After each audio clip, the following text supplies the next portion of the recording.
As you settle in and let your mind drift among the stars, imagine for a moment the sheer scale of what we're about to explore.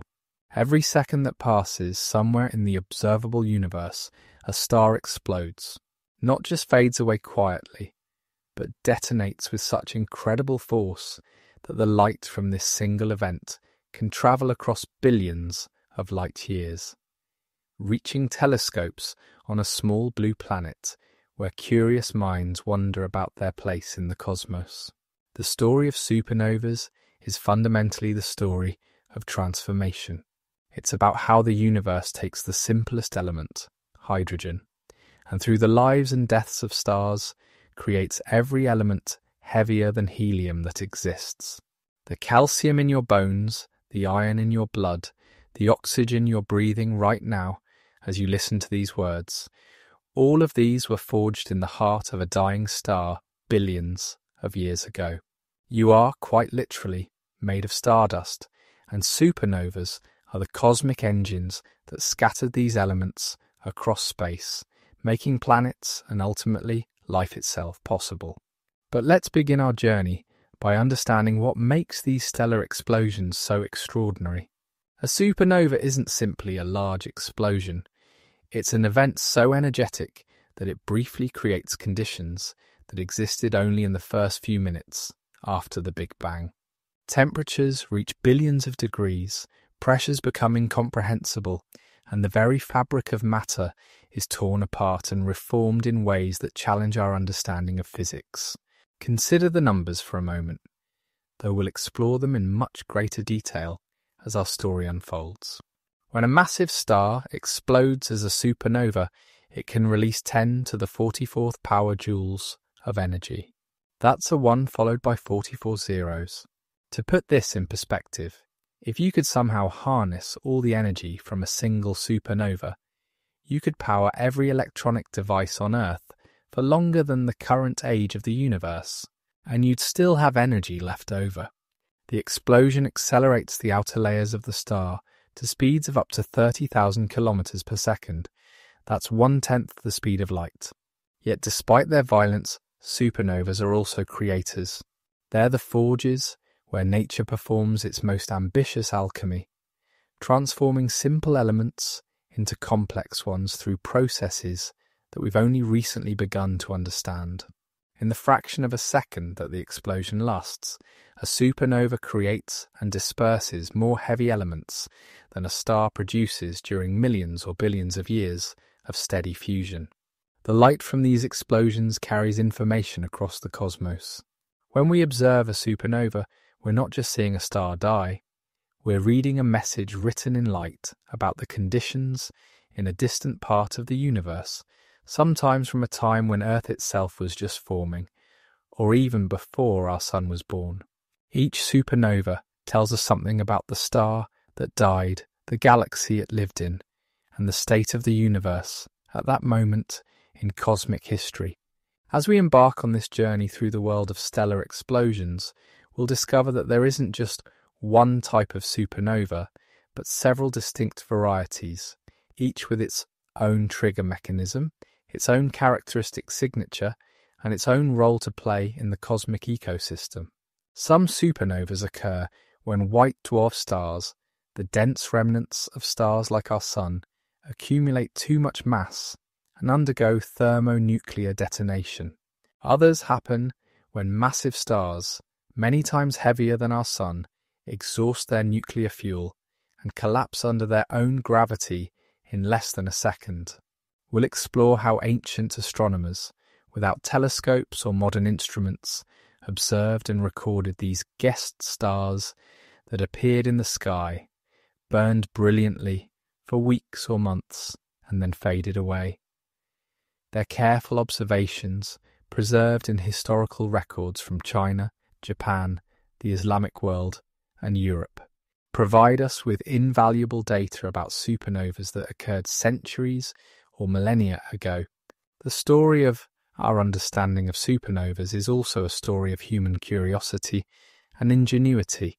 From the first recorded observations nearly 2,000 years ago to today's sophisticated space telescopes and neutrino detectors, We've developed increasingly powerful tools to study these cosmic explosions. Each advancement in technology has revealed new mysteries and answered old questions, showing us that supernovas are even more complex and fascinating than we imagined. In the peaceful darkness of space, these violent events play out in silence, at least to our ears. Space, being a vacuum, carries no sound, but if we could somehow hear a supernova, the sound would be beyond comprehension. Scientists have calculated that if a supernova occurred at the distance of the Sun from Earth, the sound, if it could travel through space, would be about 200 decibels, loud enough to not just deafen, but physically destroy any earthly listener. Fortunately, space keeps these titans quiet, allowing us to observe their fury in serene silence. The nearest star that could potentially go supernova is Betelgeuse, the red supergiant that forms the shoulder of Orion, located about 640 light-years away. While this might seem close in cosmic terms, it's far enough that when Betelgeuse eventually explodes, which could happen tomorrow or in 100,000 years, it will pose no danger to Earth. Instead, it will provide humanity with the most spectacular celestial light show in recorded history, appearing as bright as the full moon in our sky for several weeks. But Betelgeuse is just one star among billions, and its eventual explosion will be just one note in the ongoing symphony of stellar death and rebirth that has been playing since the first stars formed, roughly 100 million years after the Big Bang. These first stars, which astronomers call population 3 stars, were giants made almost entirely of hydrogen and helium. When they exploded as supernovas, they seeded space with the first heavy elements, beginning the chemical enrichment of the universe that continues to this day. This enrichment process is far from uniform. Different types of supernovas produce different mixtures of elements, and the way these elements are distributed depends on the environment around the exploding star. In dense stellar nurseries, the shock waves from supernovas can trigger the formation of new stars, compressing clouds of gas and dust until they begin to collapse under their own gravity. In this way, the death of one star can lead directly to the birth of dozens or hundreds of others. The shock waves from supernovas also accelerate particles to incredible energies, creating cosmic rays that zip through space at nearly the speed of light. These cosmic rays, when they strike Earth's atmosphere, create cascades of secondary particles that rain down on the surface. Some scientists believe that cosmic rays from nearby supernovas may have played a role in evolution on Earth, increasing mutation rates and driving biological diversity. As we delve deeper into our exploration tonight, we'll discover how supernovas serve as cosmic lighthouses, allowing astronomers to measure distances across the universe and discover that the expansion of the universe is accelerating. This discovery, made using observations of distant Type I supernovas, earned the Nobel Prize in Physics and fundamentally changed our understanding of cosmology. We'll also explore the exotic remnants that supernovas leave behind. Depending on the mass of the original star and the details of the explosion, a supernova can create a neutron star, an object so dense that a teaspoon of its material would weigh as much as a mountain, or a black hole, a region of space where gravity is so strong that not even light can escape. These remnants continue to influence their surroundings long after the initial explosion has faded, creating some of the most extreme environments in the universe. The supernova remnants themselves, the expanding shells of gas and dust thrown off in the explosion, can remain visible for thousands of years. As they expand and cool, they create beautiful, intricate structures that we can observe with our telescopes. The Crab Nebula, the remnant of a supernova observed by Chinese astronomers in the year 1054, continues to expand at over 1,000 kilometers per second, nearly 1,000 years after the initial explosion. Tonight, as we journey through the complete story of these cosmic explosions, we'll encounter scales of time and space that challenge human comprehension. We'll witness processes that unfold over millions of years and others that occur in fractions of a second. We'll explore distances measured in light years and temperatures measured in billions of degrees. But throughout this journey, remember that you are intimately connected to these distant, violent events. Every atom in your body, except for hydrogen, was forged in the heart of a star and distributed through space by a supernova explosion. The ancient observations how humanity first witnessed stellar death. Long before humans understood what stars were, much less how they could explode, our ancestors gazed up at the night sky and occasionally witnessed something extraordinary, a new star appearing where none had been before. These guest stars, as Chinese astronomers called them, would shine brilliantly for days, weeks, or months before gradually fading from view. Unknown to these ancient observers, they were witnessing some of the most violent events in the universe, explosions so powerful that their light had travelled for centuries or millennia to reach Earth. The earliest potential record of a supernova observation comes from ancient Chinese texts dating back to the year 185 of our Common Era. The Book of Later Han, a historical text covering the Eastern Han dynasty, describes a guest star that appeared in the constellation we now call Centaurus. The text records that this star was visible for about 8 months, gradually changing colours as it faded.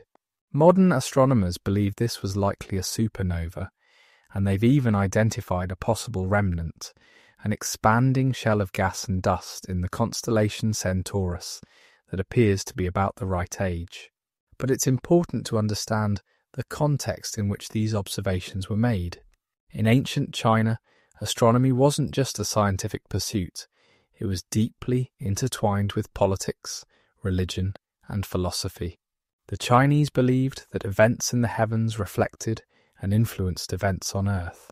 The appearance of a guest star might be interpreted as a portent of change, perhaps signalling the rise or fall of a dynasty, the death of an important figure, or the coming of war or peace. Chinese astronomers were remarkably systematic in their observations. They divided the sky into different regions, each associated with different aspects of earthly life. A guest star appearing in one region might be interpreted very differently from one appearing in another. They also carefully noted the brightness, colour, and duration of these celestial visitors, creating records that modern astronomers still use today to understand historical supernovas. The Chinese weren't alone in observing these cosmic explosions. In the year 393, another guest star appeared, this time recorded by Chinese observers in the constellation of Scorpius.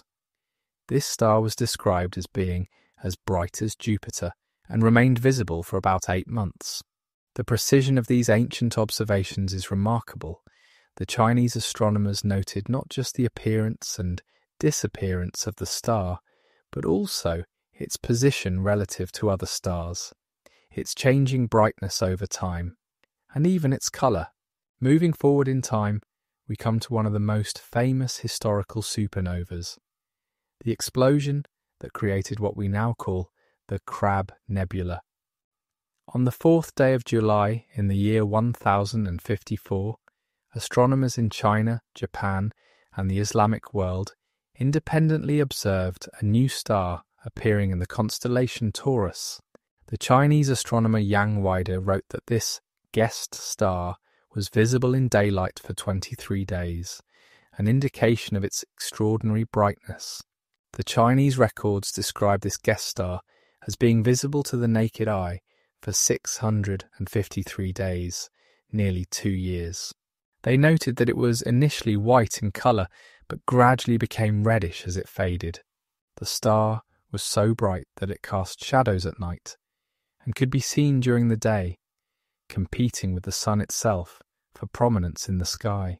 The Chinese astronomers called it a guest star of prosperity because its appearance coincided with a period of peace and abundance in the empire. Japanese astronomers also recorded this event, with the poet Fujiwara no Taika later writing about it in his diary. The Japanese records corroborate the Chinese observations, noting the star's extreme brightness and long duration of visibility. These multiple independent observations from different cultures provide strong confirmation that this was indeed a genuine astronomical event, and not a mistake or fabrication. What makes the 1054 supernova particularly special is that we can still see its remnant today. The Crab Nebula, located about 6,500 light-years from Earth, is one of the most studied objects in astronomy. At its centre lies a pulsar, a rapidly spinning neutron star that's the collapsed core of the original star. This pulsar spins 30 times per second, sending out beams of radiation that sweep across space like a cosmic lighthouse. Interestingly, while Asian and Middle Eastern astronomers carefully documented this spectacular event, there are no definitive European records of the 1054 supernova. This absence has puzzled historians for years. Some suggest that European astronomers might have seen it but not recorded it, perhaps because the prevailing Aristotelian worldview held that the heavens were perfect and unchanging. Others propose that records might have been lost, or that the supernova might have been obscured by weather during its brightest phase. However, there are tantalizing hints that Europeans might have observed this supernova after all. Some researchers have suggested that certain Native American petroglyphs found in the southwestern United States might depict the 1054 supernova. These rock carvings show a crescent moon near a bright star or circular object, and the moon would indeed have been near the supernova when it first appeared. While this interpretation remains controversial, it raises the fascinating possibility that people across the globe witnessed and recorded this cosmic event in their own ways. Another significant historical supernova appeared in the year 1181. Chinese and Japanese astronomers observed this guest star in the constellation Cassiopeia, where it remained visible for about 185 days. The Chinese records describe it as being as bright as Saturn, and note that it was visible in the night sky for approximately 6 months. Modern astronomers have identified the remnant of this supernova, catalogued as 3C58, which contains another pulsar at its centre. The systematic nature of Chinese astronomical observations during this period is truly remarkable. They had established a sophisticated system of sky watching, with professional astronomers employed by the imperial court to monitor the heavens continuously. These astronomers used instruments like armillary spheres and gnomon sundials to measure celestial positions accurately. They developed star maps and catalogues that rival those created in Europe many centuries later. In the year 1572, humanity witnessed another spectacular supernova, and this time, European astronomers were ready. The Danish astronomer Tycho Brahe observed a new star appearing in the constellation Cassiopeia on November 11th of that year. This supernova, now known as Tycho's supernova, or SN 1572, was a watershed moment in the history of astronomy. Tycho's observations of this supernova were extraordinarily detailed. He measured its position relative to other stars with unprecedented precision, demonstrating that it was far beyond the moon and therefore part of the celestial realm that Aristotelian philosophy claimed was perfect and unchanging. This observation dealt a serious blow to the ancient Greek model of the cosmos and helped pave the way for the scientific revolution. The supernova was visible to the naked eye for about 16 months, and at its peak was as bright as Venus, making it visible even during daylight. Tycho published his observations in a book titled De Nova Stella, on the new star, which included detailed measurements of the star's position and brightness over time. His work demonstrated that careful systematic observation could reveal truths about the universe that contradicted centuries of accepted wisdom. Tycho wasn't the only European astronomer to observe this supernova. Astronomers across Europe, including Thomas Digges in England and Michael Meislin in Germany, made their own observations. The widespread documentation of this event marks a turning point in astronomical history, as European astronomy began to embrace systematic observation and measurement rather than relying solely on ancient texts and philosophical arguments. Just 32 years later, in October of 1604, another bright supernova appeared, this time in the constellation Ophiuchus. This supernova, known as Kepler's supernova, or SN 1604, was observed by the German astronomer Johannes Kepler, who had been Tycho Brahe's assistant. Like Tycho's supernova, Kepler's supernova was visible during the day at its peak brightness, and remained visible to the naked eye for over a year. Kepler's observations of this supernova were even more detailed than Tycho's had been. He tracked its brightness carefully over time, creating what modern astronomers call a light curve, a graph showing how the star's brightness changed. This systematic approach to observation would become a cornerstone of modern astronomy. Kepler also noted the star's colour changes, observing that it appeared white at first, then yellow, orange, and finally reddish as it faded. What makes Kepler's supernova particularly significant is that it was the last supernova observed in our own Milky Way galaxy that was visible to the naked eye.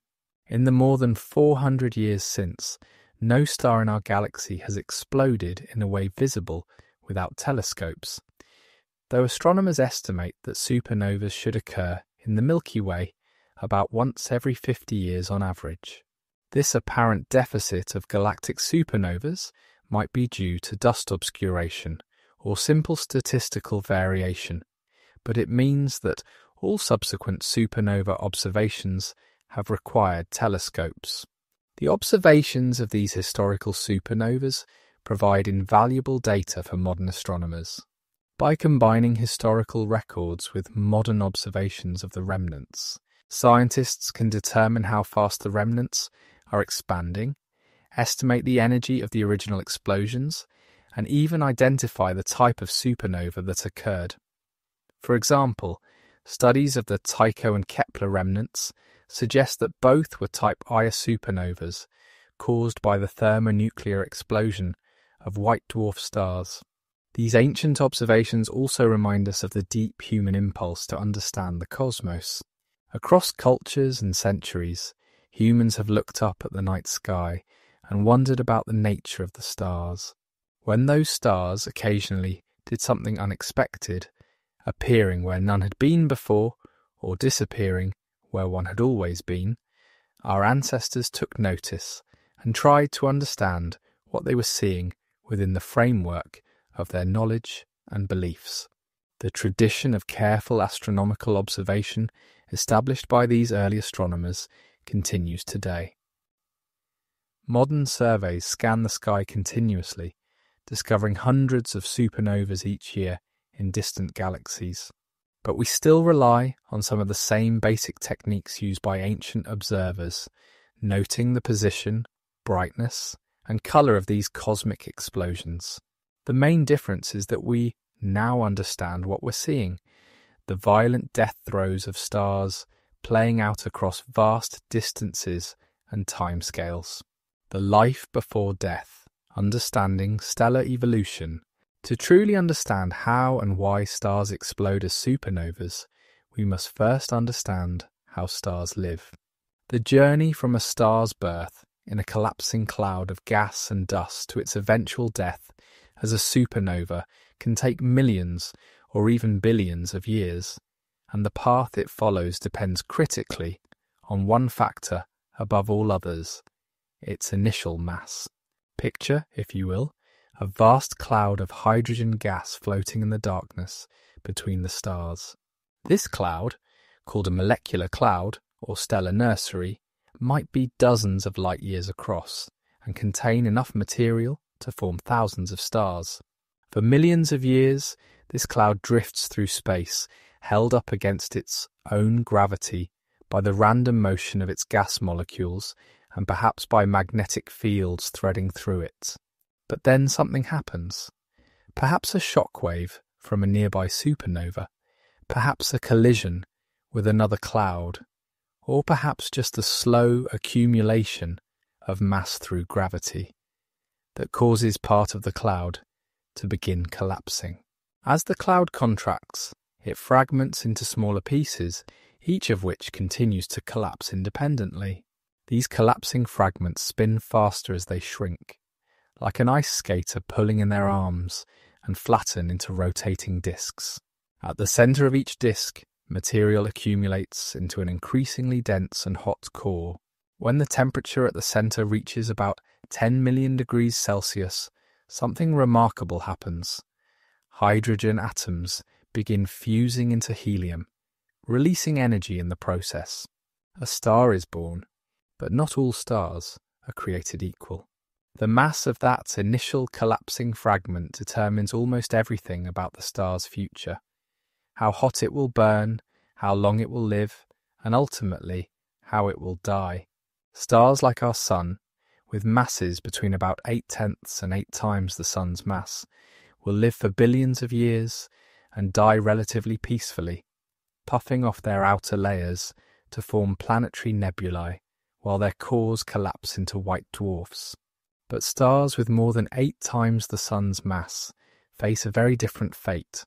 They are destined to explode as supernovas. Let's follow the life of a massive star, say one with 20 times the mass of our Sun. From the moment fusion begins in its core, this star burns with incredible intensity. While our Sun's surface temperature is about 5,500 degrees Celsius, giving it a yellowish colour, our massive star's surface might reach 30,000 degrees or more, making it shine with brilliant blue-white light. It pumps out energy at a prodigious rate, perhaps 100,000 times more than our Sun. This enormous energy output comes at a price. While our Sun will shine steadily for about 10 billion years, our massive star will exhaust its hydrogen fuel in just a few million years. The fusion of hydrogen into helium in the star's core creates an outward pressure that balances the inward pull of gravity, maintaining the star in a stable equilibrium. But this balance is temporary. As hydrogen is converted to helium, the core's composition gradually changes. When the hydrogen in the core is exhausted, fusion temporarily stops, and gravity begins to win. The core contracts and heats up, while the outer layers of the star expand and cool, causing the star to swell into a red supergiant. Meanwhile, the contracting core eventually becomes hot enough, about 100 million degrees, for helium to begin fusing into carbon and oxygen. This helium burning phase is much shorter than the hydrogen burning phase, lasting perhaps 1 million years. For stars like our Sun, this is nearly the end of the story. They'll go through some additional expansion and contraction phases, perhaps fusing a bit of helium in shells around the core, but eventually they simply run out of fuel and gently expire. But massive stars have enough gravity to squeeze their cores to even higher temperatures and pressures, allowing them to fuse progressively heavier elements. When the helium in the core is exhausted, the core contracts again, heating up until carbon begins to fuse into neon, sodium, and magnesium. This carbon burning phase lasts perhaps 1,000 years. Then comes neon burning, lasting about a year, producing oxygen and magnesium. Then oxygen burning, lasting months, producing silicon, sulfur, argon, and calcium. Each phase is shorter than the last because each fusion reaction releases less energy per unit mass than the previous one. and the star must burn through its fuel faster to maintain the pressure needed to support itself against gravity. Finally, silicon begins fusing into iron, and this is where our star's journey reaches a critical juncture. The silicon burning phase lasts only about a day, frantically fusing silicon and other elements into iron and nickel. But iron is special. It's the most stable atomic nucleus. Fusing iron into heavier elements doesn't release energy, it requires energy. When the core becomes predominantly iron, fusion can no longer provide the pressure needed to support the star against gravity. At this point, the star's interior has a remarkable structure, like an onion, with layers of different elements. The iron core is surrounded by a shell of silicon and sulfur, then a shell of oxygen, neon, and magnesium, then carbon and oxygen, then helium, and finally, in the outermost layers, hydrogen. Each shell is still fusing its respective elements, but the iron core is inert, a dead heart in a still living star. This iron core grows as silicon fusion in the surrounding shell adds more iron to it.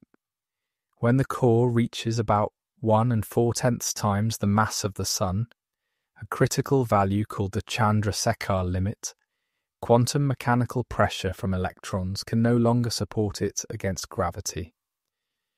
What happens next occurs with stunning rapidity. The core collapse takes less than a second. As gravity crushes the core, electrons and protons are squeezed together to form neutrons and neutrinos. The neutrinos, ghostly particles that barely interact with matter, carry away enormous amounts of energy. The core's density skyrockets from about 10 billion grams per cubic centimetre to over 400 trillion grams per cubic centimetre, nuclear density. At this point, the strong nuclear force becomes repulsive, and the core rebounds like a compressed spring. This rebound creates a shock wave that races outward through the star. As it ploughs through the outer layers, it heats them to billions of degrees, triggering explosive nuclear fusion that creates elements heavier than iron. The shock wave, combined with the pressure from neutrinos streaming out of the core, blows the outer layers of the star into space at speeds of thousands of kilometers per second. A supernova is born. But let's back up and consider the variety of stellar life cycles in more detail. Not all massive stars follow exactly the same path. Stars between about 8 and 10 solar masses might explode as relatively weak supernovas, producing neutron stars that are only slightly more massive than our Sun. Stars between 10 and 25 solar masses typically produce more energetic explosions and leave behind neutron stars of various masses. Stars more massive than about 25 solar masses might collapse directly into black holes, sometimes with little or no explosion at all. The most massive stars, those with more than 100 times the Sun's mass, face additional challenges. They burn so hot that radiation pressure, the outward pressure from their own light, becomes strong enough to blow away their outer layers. These stars can lose mass at prodigious rates, shedding the equivalent of Earth's mass every year or even every month. By the time they reach the end of their lives, they might have lost more than half their initial mass to these stellar winds. Some of these extremely massive stars might experience a phenomenon called pair instability. When the core temperature exceeds about 300 million degrees, gamma rays produced in the core have enough energy to spontaneously create electron-positron pairs. This reduces the radiation pressure supporting the star, causing it to partially collapse, which raises the temperature further and triggers explosive burning that can completely disrupt the star, leaving no remnant at all. The evolution of stars is also influenced by their composition. The first stars in the universe, formed from pristine hydrogen and helium left over from the Big Bang, evolved differently from stars forming today. Without heavy elements to help cool the collapsing gas clouds, These first stars were probably much more massive on average than stars forming now. They also lacked heavy elements in their interiors, which affects how energy is transported from the core to the surface and can change the star's structure and evolution. Binary star systems, where two stars orbit each other, add another layer of complexity. If the stars are close enough, they can transfer mass between them, dramatically altering their evolution. A white dwarf in a binary system might accumulate mass from its companion until it reaches the Chandrasekhar limit and explodes as a Type Ia supernova. Two white dwarfs might spiral together and merge, also triggering a supernova. A massive star might have its outer layers stripped away by a companion, exposing its hot core and changing how it explodes. The rotation of a star also affects its evolution. Rapidly rotating stars mix material between their cores and outer layers more efficiently, which can extend their lifetimes and change their chemical evolution. Rotation can also lead to additional mass loss through centrifugally driven winds. In extreme cases, rapid rotation might cause a massive star to produce a gamma-ray burst when it explodes, beaming intense radiation along its rotation axis. Magnetic fields add yet another variable. Some massive stars have magnetic fields thousands of times stronger than the Sun's. These fields can channel stellar winds, creating complex structures around the star. They might also play a role in the explosion mechanism itself, possibly helping to drive jets that punch through the star's outer layers. Understanding stellar evolution requires sophisticated computer models that account for all these factors and more. These models must track the nuclear reactions occurring throughout the star, the transport of energy from the core to the surface, the loss of mass through stellar winds, and the effects of rotation and magnetic fields. As our computers become more powerful and our understanding of stellar physics improves, these models become increasingly sophisticated, allowing us to predict with greater accuracy how stars of different masses, compositions, and environments will evolve and eventually die. The many paths to stellar destruction. While we often speak of supernovas as if they were a single phenomenon, the truth is far more complex and fascinating. There are multiple types of supernovas, each with its own triggering mechanism, its own characteristic features, and its own role in the cosmic ecosystem. Understanding these different paths to stellar destruction helps us appreciate the diversity of stellar death and the various ways that stars contribute to the chemical evolution of the universe. The classification of supernovas has a somewhat convoluted history that reflects our evolving understanding of these cosmic explosions. Initially, astronomers classified supernovas based solely on their spectra, the patterns of light they emit at different wavelengths. Type II supernovas showed no hydrogen lines in their spectra, while Type II supernovas did show hydrogen lines. This seemed like a simple and clear distinction, but as we observed more supernovas and understood their physics better, we realized that this spectroscopic classification was mixing together physically very different types of explosions. Today, we understand that the presence or absence of hydrogen in a supernova's spectrum tells us about the star's outer layers at the time of explosion, but not necessarily about the explosion mechanism itself. A massive star that has lost its hydrogen envelope through stellar winds or interaction with a binary companion might explode as a Type I supernova, even though the explosion mechanism is core collapse, just like a Type II supernova. Conversely, two physically very different explosions might both show no hydrogen and thus both be classified as Type I. Let's explore the main categories of supernovas, starting with the thermonuclear explosions of white dwarf stars. Type Ia supernovas are perhaps the most important type for cosmology because of their remarkable uniformity.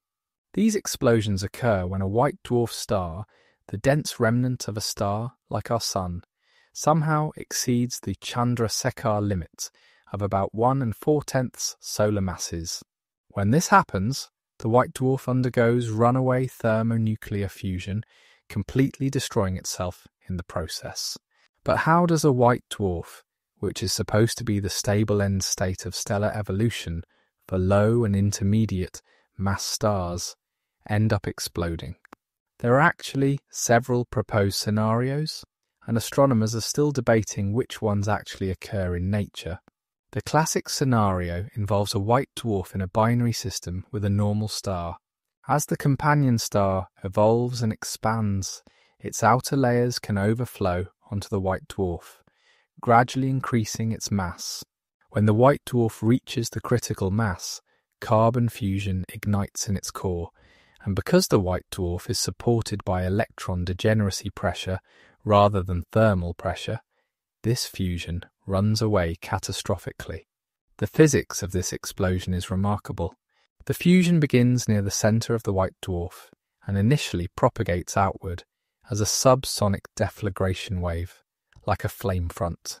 But as this flame front accelerates and becomes turbulent, it can transition to a supersonic detonation wave. In less than a second, most of the white dwarf's mass is converted from carbon and oxygen into iron peak elements, primarily nickel-56, which is radioactive and decays into cobalt-56 and then iron-56. The energy released, about 10 to the 44 joules, completely unbinds the white dwarf, blowing it apart at speeds exceeding 10,000 kilometers per second.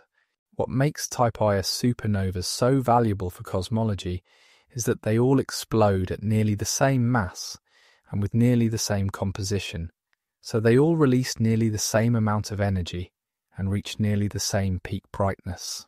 This makes them standard candles, objects of known intrinsic brightness that can be used to measure distances across the universe. By comparing how bright a Type Ia supernova appears to how bright we know it actually is, we can determine how far away it is. But not all white dwarf explosions are Type Ia supernovas.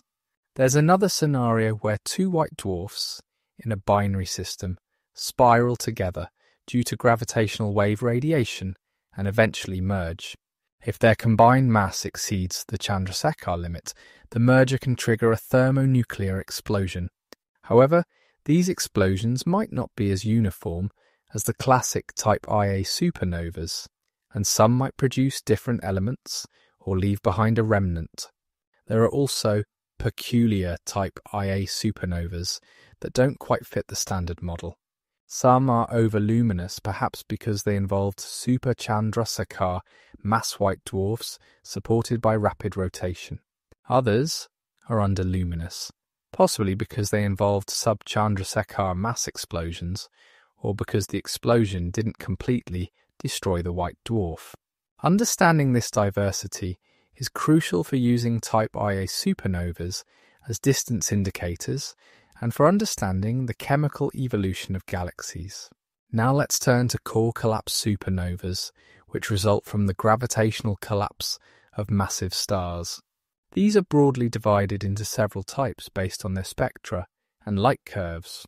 Type 2 supernovas show hydrogen in their spectra, indicating that the exploding star retained its hydrogen envelope. Type Ib supernovas lack hydrogen but show helium, suggesting the star lost its hydrogen envelope but retained its helium layer. Type Ec supernovas lack both hydrogen and helium, indicating the star was stripped down nearly to its core before exploding. The diversity of core collapse supernovas reflects the diversity of massive star evolution. The diversity of core collapse supernovas reflects the diversity of massive star evolution. A star that retains its hydrogen envelope throughout its life will explode as a Type 2 supernova. But if the star loses its outer layers through stellar winds or interaction with a binary companion, it might explode as a Type Ib or Ic supernova. The mass loss history of the star, which depends on its initial mass, metallicity, rotation rate, and binary status determines what type of supernova it will produce. Type 2 supernovas themselves come in several varieties. Type 2p supernovas show a plateau in their light curves. After reaching peak brightness, they remain at nearly constant brightness for about 3 months before declining. This plateau is powered by the energy released as the hydrogen in the expanding envelope recombines from ionized to neutral.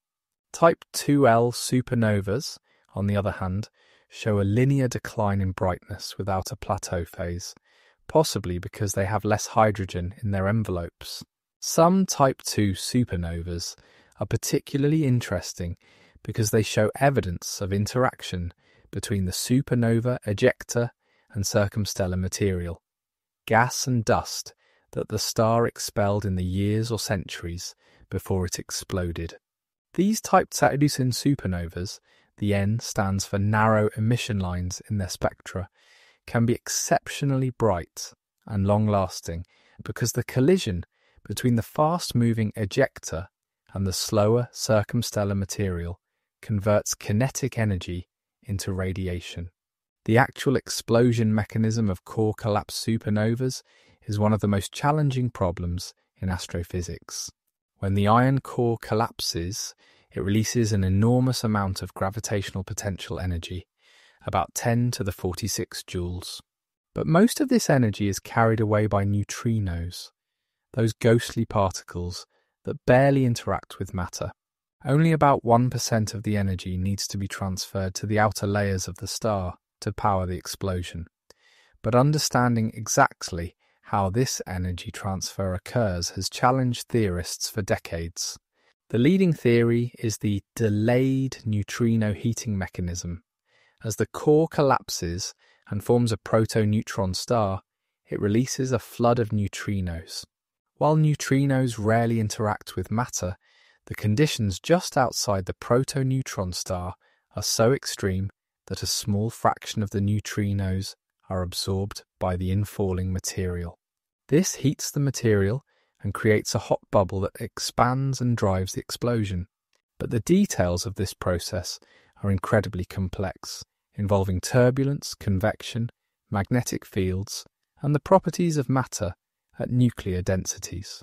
Computer simulations of core collapse supernovas are among the most challenging calculations in astrophysics.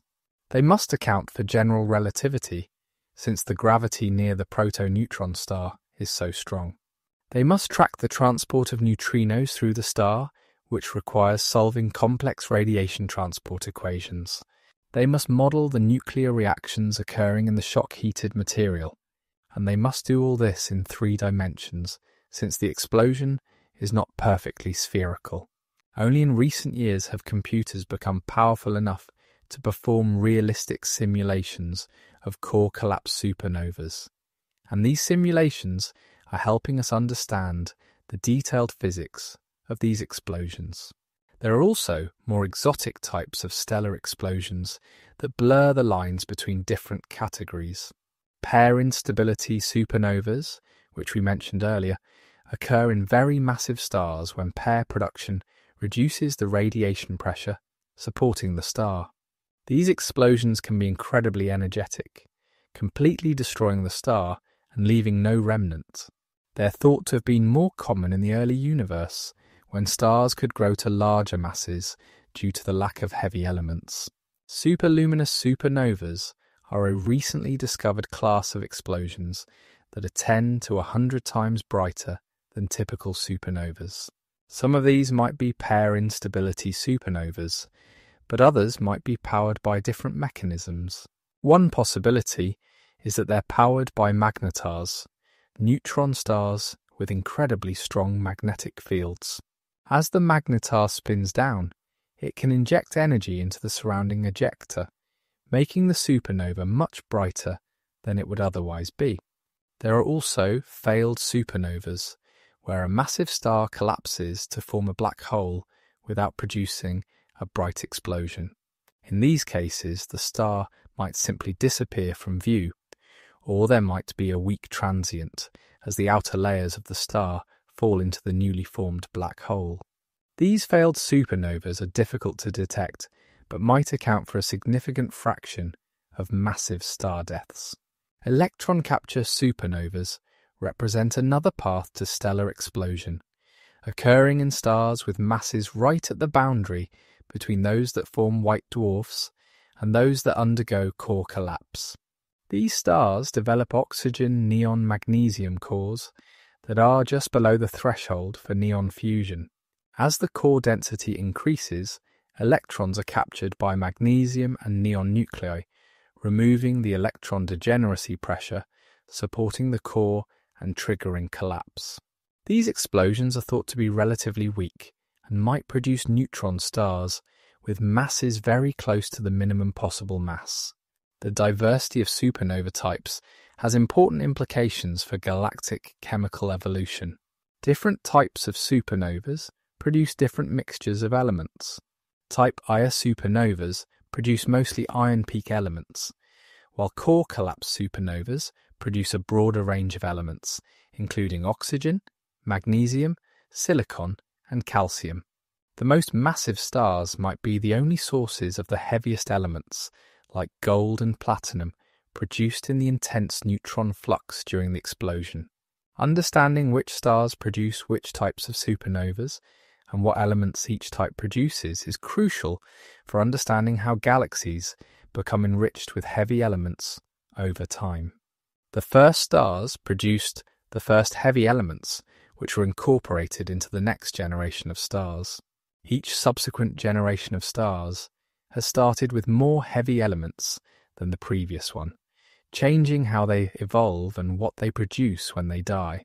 Binary evolution adds another layer of complexity to supernova diversity. In close binary systems, mass transfer can dramatically alter stellar evolution. A star that would normally die as a white dwarf might accumulate enough mass from its companion to explode as a type Ia supernova. A massive star might have its envelope stripped away by its companion, changing it from a type II to a type Ib or Ike progenitor. Two stars might merge, creating a more massive star that follows a different evolutionary path. Some binary systems might produce particularly exotic explosions. If a neutron star or black hole has a close companion star, it can accrete material and launch jets that bore through the companion star. When the companion finally explodes, these jets might produce a gamma-ray burst, one of the most energetic phenomena in the universe. Other binary systems might produce double explosions, where one star's explosion triggers the explosion of its companion. The study of supernova diversity has been revolutionized by modern surveys that continuously monitor large areas of the sky. Projects like the Palomar Transient Factory, the Catalina Real-Time Transient Survey, and the All-Sky Automated Survey for supernovae discover hundreds of supernovas each year, including rare and unusual types that help us understand the full range of stellar explosions. Future surveys with larger telescopes will discover even more distant and unusual supernovas, helping us understand how stellar explosions have changed over cosmic time. Type Ia supernovas, the standard candles of the universe. Among all the varieties of stellar explosions, Type Ia supernovas hold a special place in modern astronomy. These thermonuclear detonations of white dwarf stars are not just spectacular cosmic events. They're precision tools that have revolutionized our understanding of the universe's structure, history, and ultimate fate. Their remarkable uniformity makes them the gold standard for measuring cosmic distances, and observations of distant Type Ia supernovas led to one of the most stunning discoveries in science: the accelerating expansion of the universe.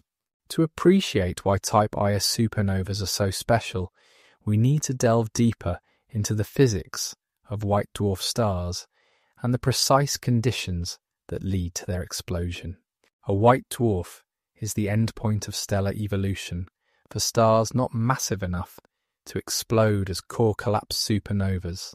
When a star like our Sun exhausts its nuclear fuel, it sheds its outer layers, leaving behind a dense core composed primarily of carbon and oxygen. This core, typically containing about 60% of the original star's mass, compressed into a volume roughly the size of Earth, is supported against gravity not by thermal pressure from fusion reactions, but by quantum mechanical electron degeneracy pressure. Electron degeneracy pressure arises from the Pauli exclusion principle, which states that no two electrons can occupy the same quantum state. In the incredibly dense interior of a white dwarf, electrons are packed so tightly that they fill all available low-energy quantum states. Any further compression would require electrons to move to higher energy states, which creates a pressure that resists gravity. This pressure depends only on density, not temperature, which means a white dwarf can support itself even after it has cooled down. But there's a limit to how much mass electron degeneracy pressure can support. In 1930, the young Indian astrophysicist Subrahmanyan Chandrasekhar calculated this limit while travelling by ship from India to England to begin his graduate studies. Using the then new theories of quantum mechanics and special relativity, he showed that electron degeneracy pressure fails when a white dwarf's mass exceeds about 1 4/10 times the mass of the Sun. This Chandrasekhar limit is one of the most important numbers in astrophysics. When a white dwarf approaches the Chandrasekhar limit, its central density and temperature rise dramatically. If the white dwarf is composed of carbon and oxygen, as most are, carbon fusion can ignite when the central temperature reaches about 600 million degrees Celsius. Under normal circumstances, this would cause the star to expand and cool, regulating the fusion rate. But in a white dwarf, supported by degeneracy pressure, the pressure doesn't increase with temperature. This means the fusion rate can run away, with each fusion reaction heating the surrounding material and triggering more fusion reactions in a catastrophic chain reaction. The ignition of carbon fusion probably begins off-center, at a point where the temperature and density conditions are just right. From this ignition point, a flame front propagates through the white dwarf.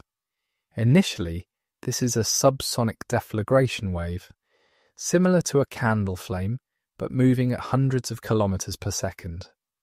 The flame front is incredibly thin, perhaps just centimeters wide, but behind it, carbon and oxygen are rapidly converted into iron peak elements, primarily radioactive nickel-56. As the flame propagates, it becomes unstable and turbulent.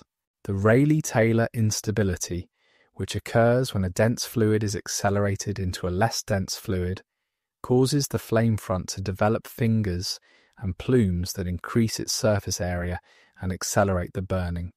At some point, this turbulent deflagration may transition to a supersonic detonation wave, though exactly when and how this transition occurs is still debated among theorists. The entire explosion takes only about 2 seconds. In that brief time, about half the white dwarf's mass is converted into nickel-56, with smaller amounts of other iron peak elements, and intermediate mass elements like silicon and calcium.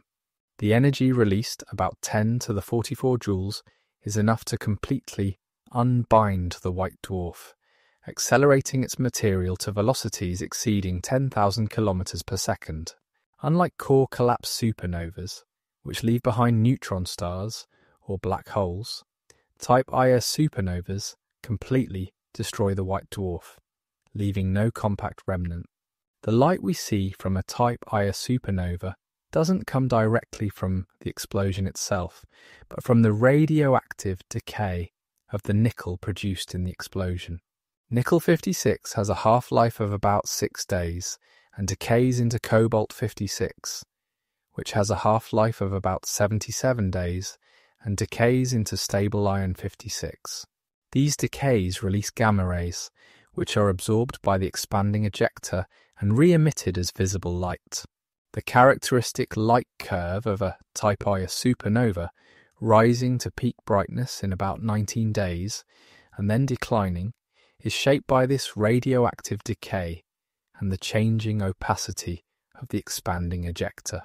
What makes Type Ia supernovas such excellent standard candles is their uniformity, because they all involve white dwarfs near the Chandrasekhar limit, exploding via the same mechanism.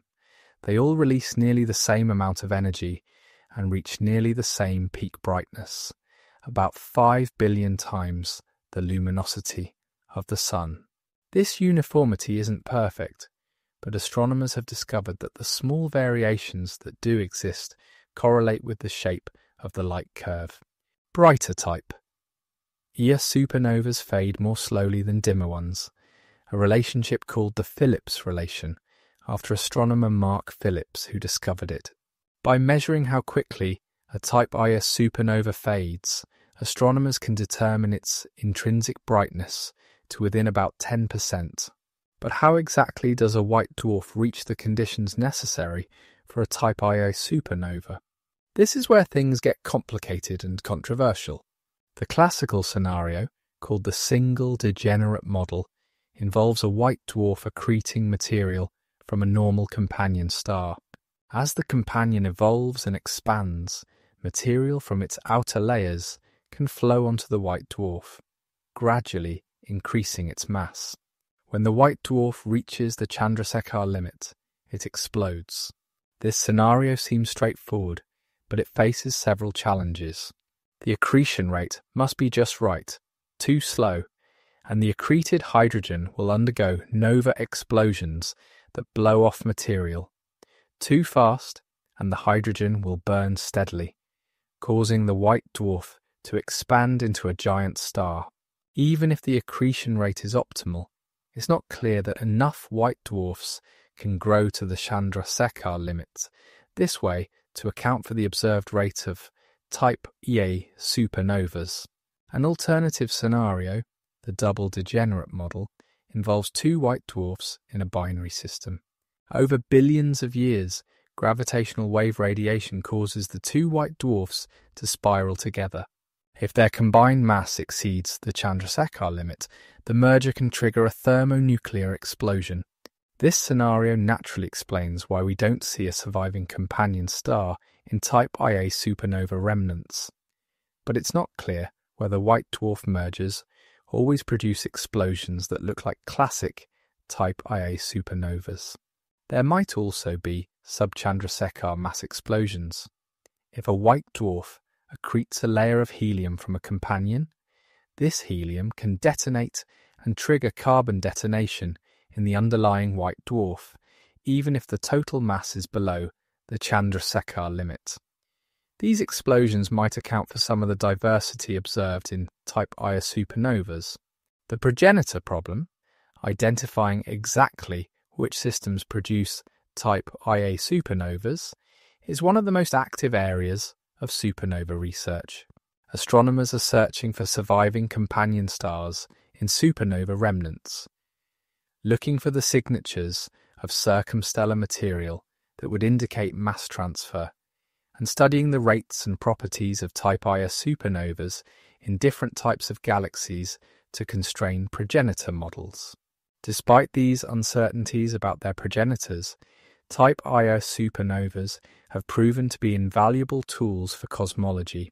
In the 1990s, two teams of astronomers, the Supernova Cosmology Project, led by Saul Perlmutter, and the High Z Supernova Search Team, led by Brian Schmidt and Adam Rees, set out to use Type Ia supernovas to measure the expansion history of the universe.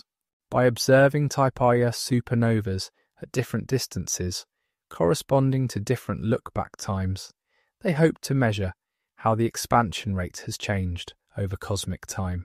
The expectation was that the expansion would be slowing down due to the gravitational attraction of all the matter in the universe. The question was how quickly it was slowing, fast enough that the universe would eventually recollapse, or slowly enough that it would expand forever. But when the results came in, they showed something completely unexpected. The expansion wasn't slowing down at all. It was speeding up.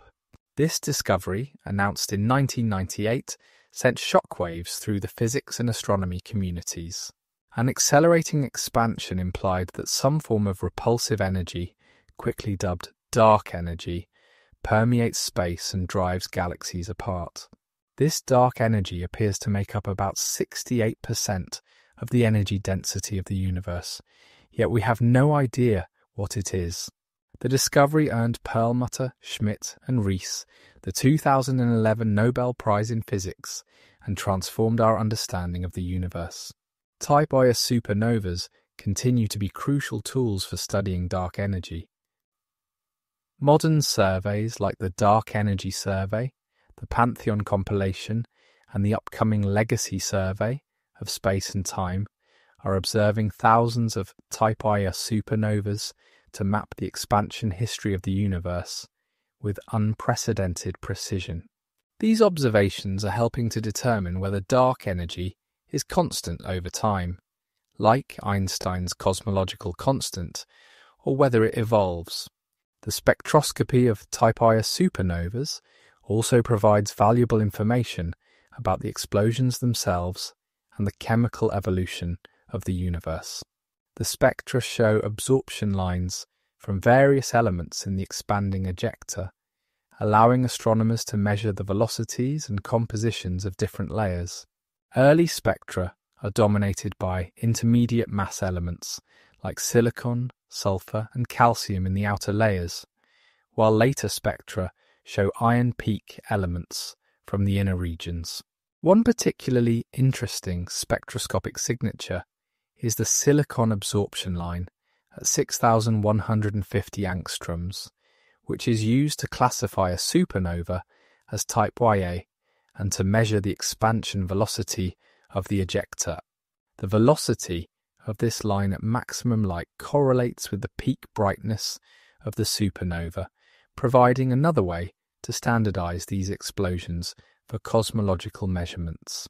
Type Ia supernovas also play a crucial role in galactic chemical evolution.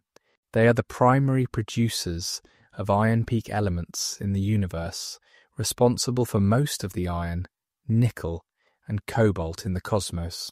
Unlike core collapse supernovas, which occur promptly after star formation, Type Ia supernovas have a delay time, the time between the formation of the progenitor star and its explosion.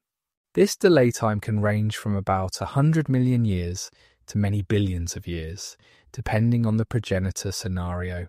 This delay means that Type Ia supernovas provide an extended source of iron enrichment in galaxies. In the early universe, when only core collapse supernovas had had time to explode, galaxies were enriched in alpha elements like oxygen and magnesium relative to iron.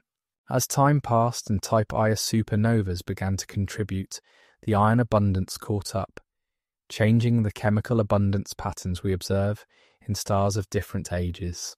Core collapse supernovas, when massive stars meet their end.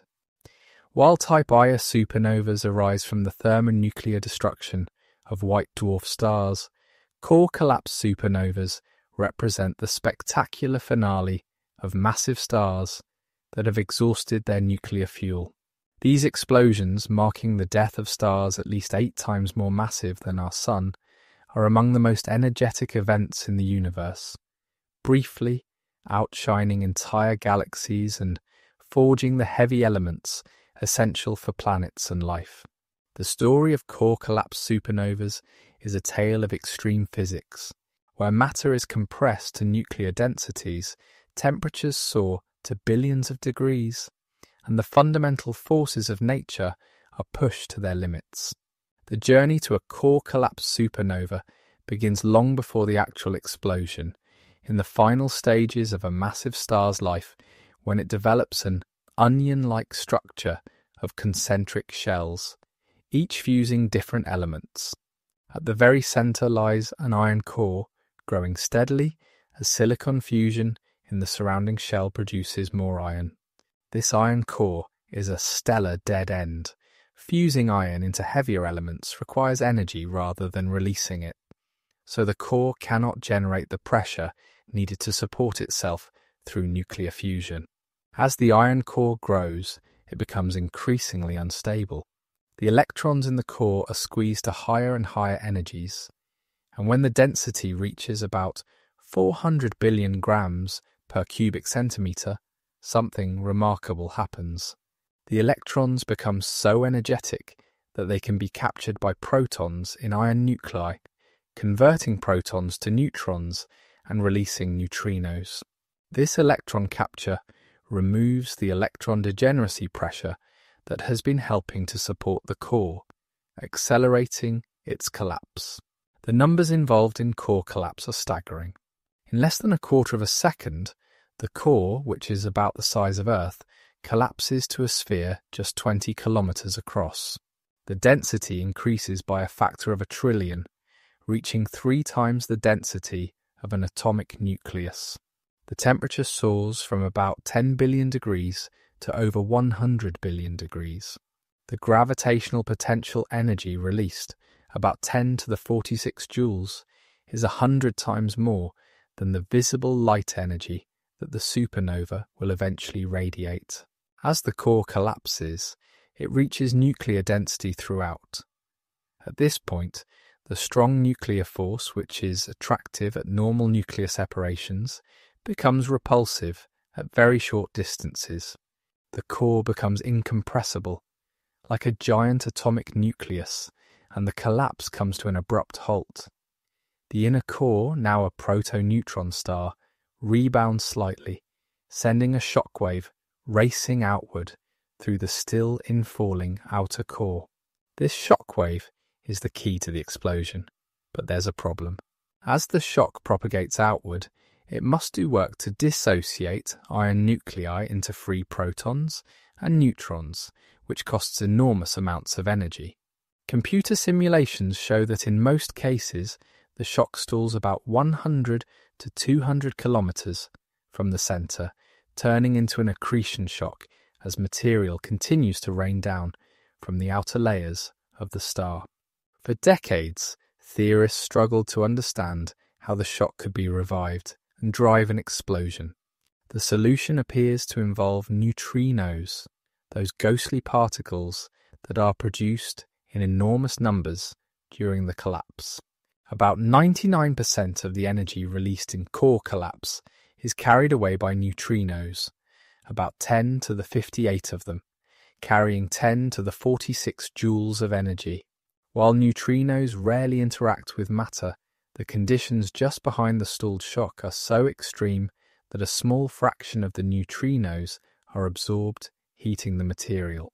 This neutrino heating creates a hot, turbulent region below the shock. Hot bubbles of material rise while cooler material sinks, creating large-scale convection that helps push the shock outward. The aspherical nature of this convection means that the explosion is not perfectly symmetrical. Some directions receive more energy than others, which can impart a kick to the newly formed neutron star, sending it flying through space at hundreds of kilometers per second. Modern three-dimensional computer simulations, which require millions of hours of supercomputer time, show that this neutrino-driven convection, possibly aided by rotation and magnetic fields, can successfully drive explosions in stars up to about 20 times the mass of the Sun. More massive stars present additional challenges and might collapse directly to black holes, either with a weak explosion or no explosion at all. As the shockwave propagates through the star, it heats the material to billions of degrees, triggering explosive nuclear burning. This explosive nucleosynthesis produces a wide range of elements, from oxygen and silicon up to iron and nickel.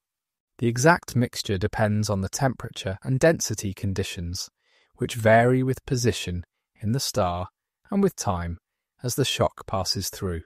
The radioactive nickel-56 produced in the explosion, typically about 1/10 of a solar mass, powers much of the optical display of the supernova.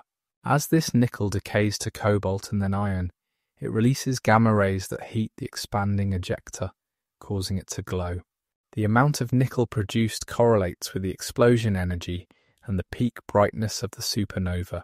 But the most exotic nuclear processes occur in the innermost regions of the explosion, where the density and temperature are highest.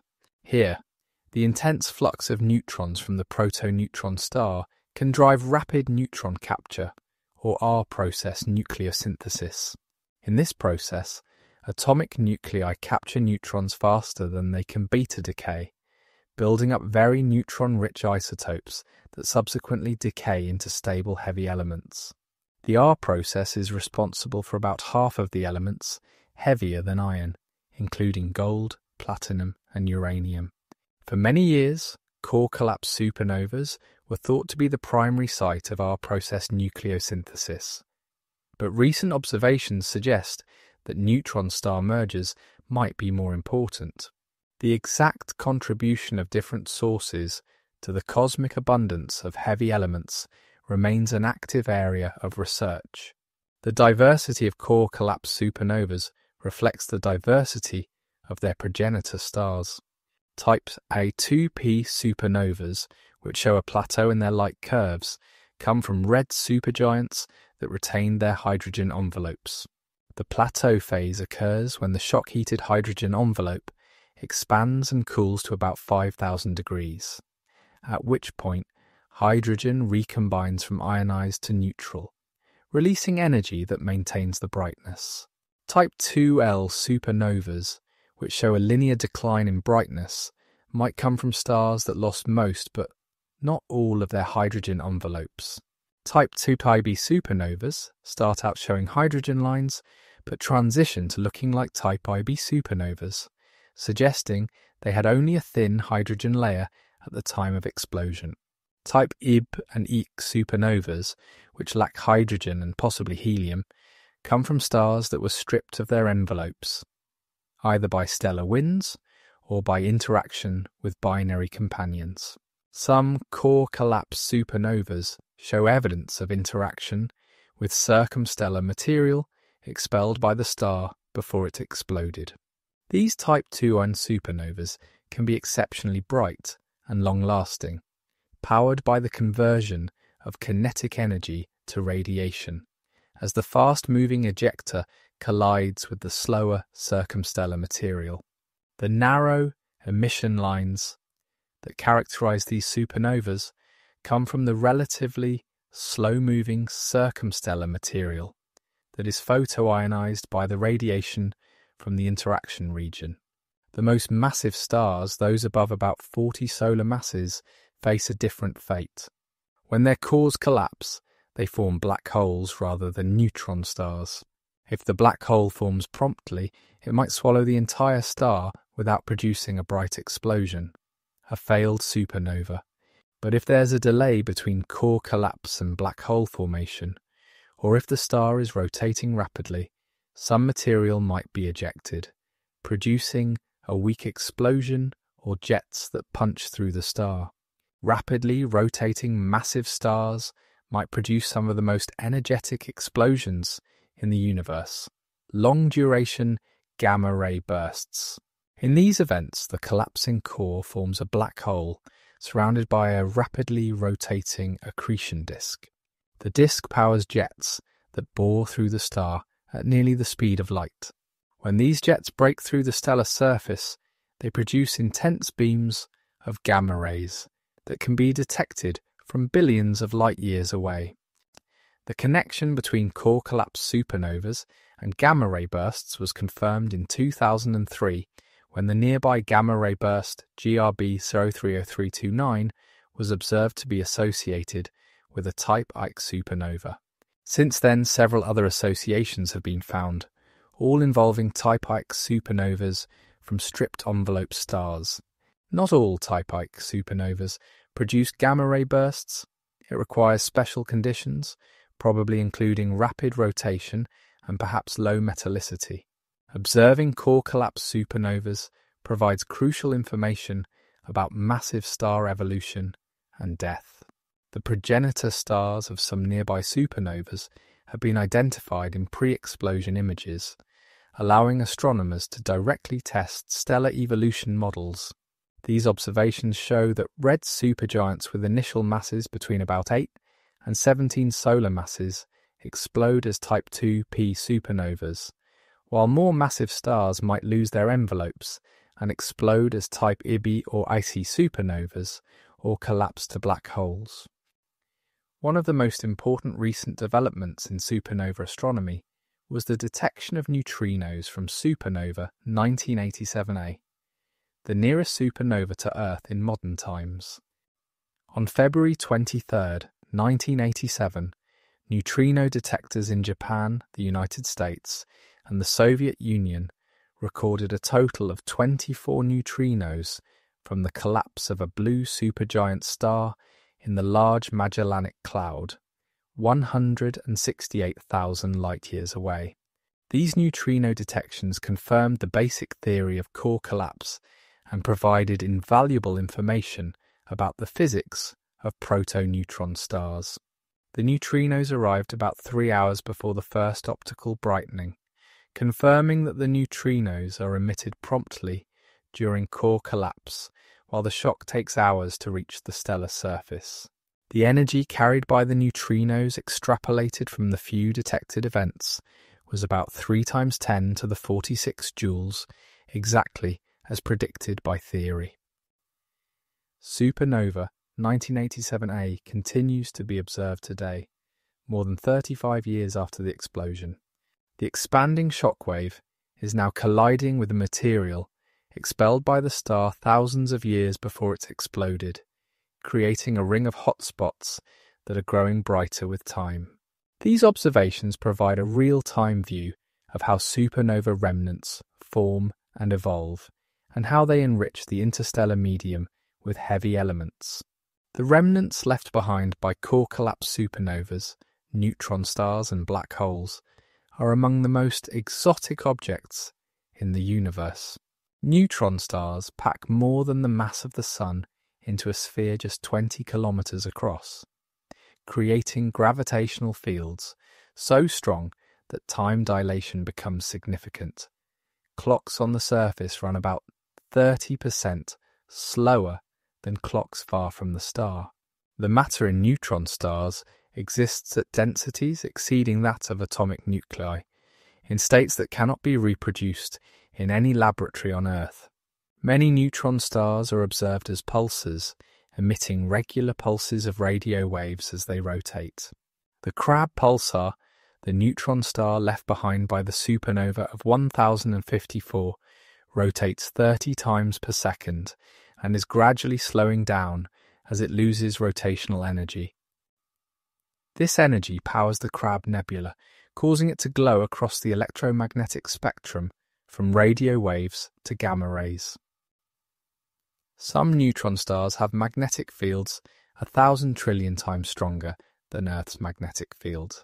These magnetars can produce powerful bursts of X-rays and gamma rays when their magnetic fields reconfigure, releasing more energy in a fraction of a second than the Sun emits in thousands of years. The formation mechanism of magnetars is not fully understood, but might involve rapidly rotating proto-neutron stars that amplify magnetic fields through dynamo action. The physics of explosion. What happens in those final moments? To truly appreciate the magnificent violence of a supernova, we must dive deep into the physics of what happens in those final, catastrophic moments when a star tears itself apart. The processes involved push matter and energy to extremes that exist nowhere else in the modern universe, except perhaps in the collisions of neutron stars or the immediate vicinity of black holes. In these fleeting instants, measured in milliseconds to seconds, nature performs some of its most spectacular alchemy, creating conditions that briefly recreate the first moments after the Big Bang.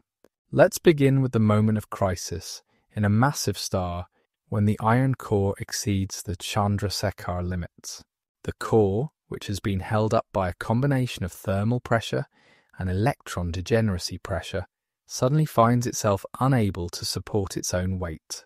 What follows is one of the fastest processes in astronomy, gravitational collapse, that accelerates matter to a significant fraction of the speed of light in less time than it takes you to blink. The physics of this collapse involves all four fundamental forces of nature. Gravity drives the collapse, crushing matter to densities that seem impossible. The electromagnetic force governs the interactions between electrons and atomic nuclei, determining how atoms are torn apart and reformed. The weak nuclear force mediates the conversion of electrons and protons into neutrons and neutrinos, fundamentally changing the composition of matter. And finally, the strong nuclear force determines the final fate of the collapse, creating an incompressible nuclear fluid that halts the implosion and generates the rebound that powers the explosion. As the iron core begins its catastrophic collapse, the temperature rises dramatically due to compression. When the temperature exceeds about 5 billion degrees Kelvin and the density reaches about 300 billion grams per cubic centimetre, the thermal photons become so energetic that they can break apart iron nuclei in a process called photodisintegration.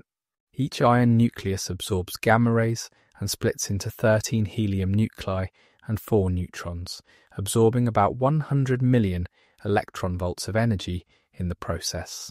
This photodisintegration removes thermal energy from the core, reducing the pressure and accelerating the collapse. Simultaneously, the density becomes high enough for electron capture to become efficient. Free electrons combine with protons in nuclei to form neutrons and electron neutrinos. This process, called neutronization, removes electrons that were providing degeneracy pressure, further destabilizing the core. The neutrinos initially escape freely, carrying away energy and entropy from the core. Each electron capture reduces the number of particles providing pressure support, creating a catastrophic feedback loop that causes the collapse to accelerate.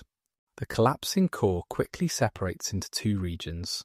The inner core, containing about half a solar mass of material, collapses homologously, meaning all parts fall at velocities proportional to their distance from the center, maintaining the same density profile.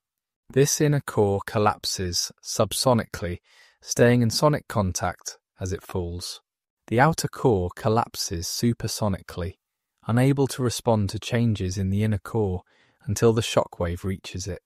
When the density of the inner core reaches about 2.5 times nuclear density, about 700 trillion grams per cubic centimetre, the strong nuclear force becomes repulsive.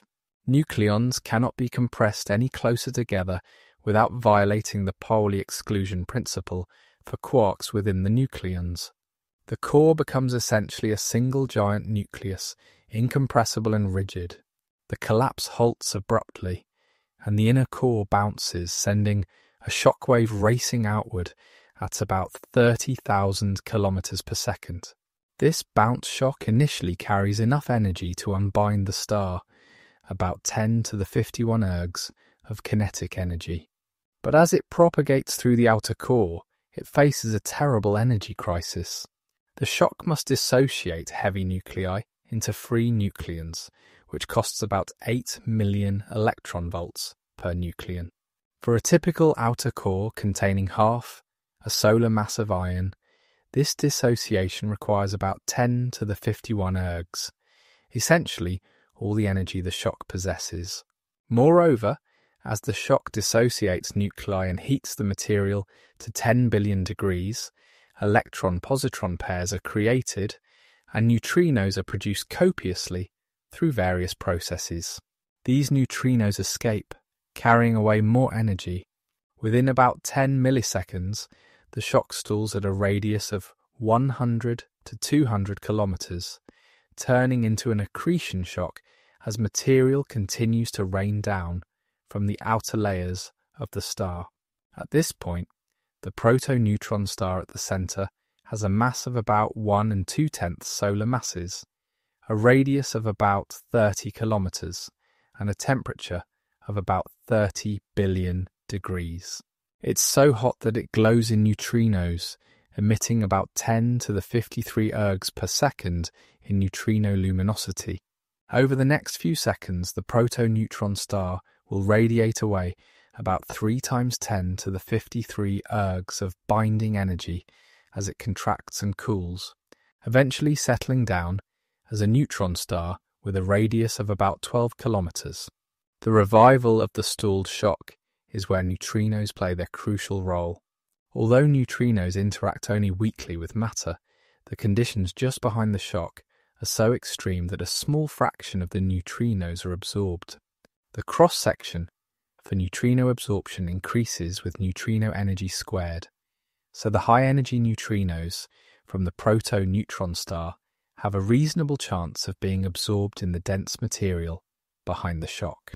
This neutrino heating creates a gain region, a layer where neutrino heating exceeds neutrino cooling. Material in this region is heated to about 10 billion degrees and becomes buoyant, rising in large plumes, while cooler material sinks. This convection is not gentle, it's violent and turbulent, with velocities reaching thousands of kilometers per second.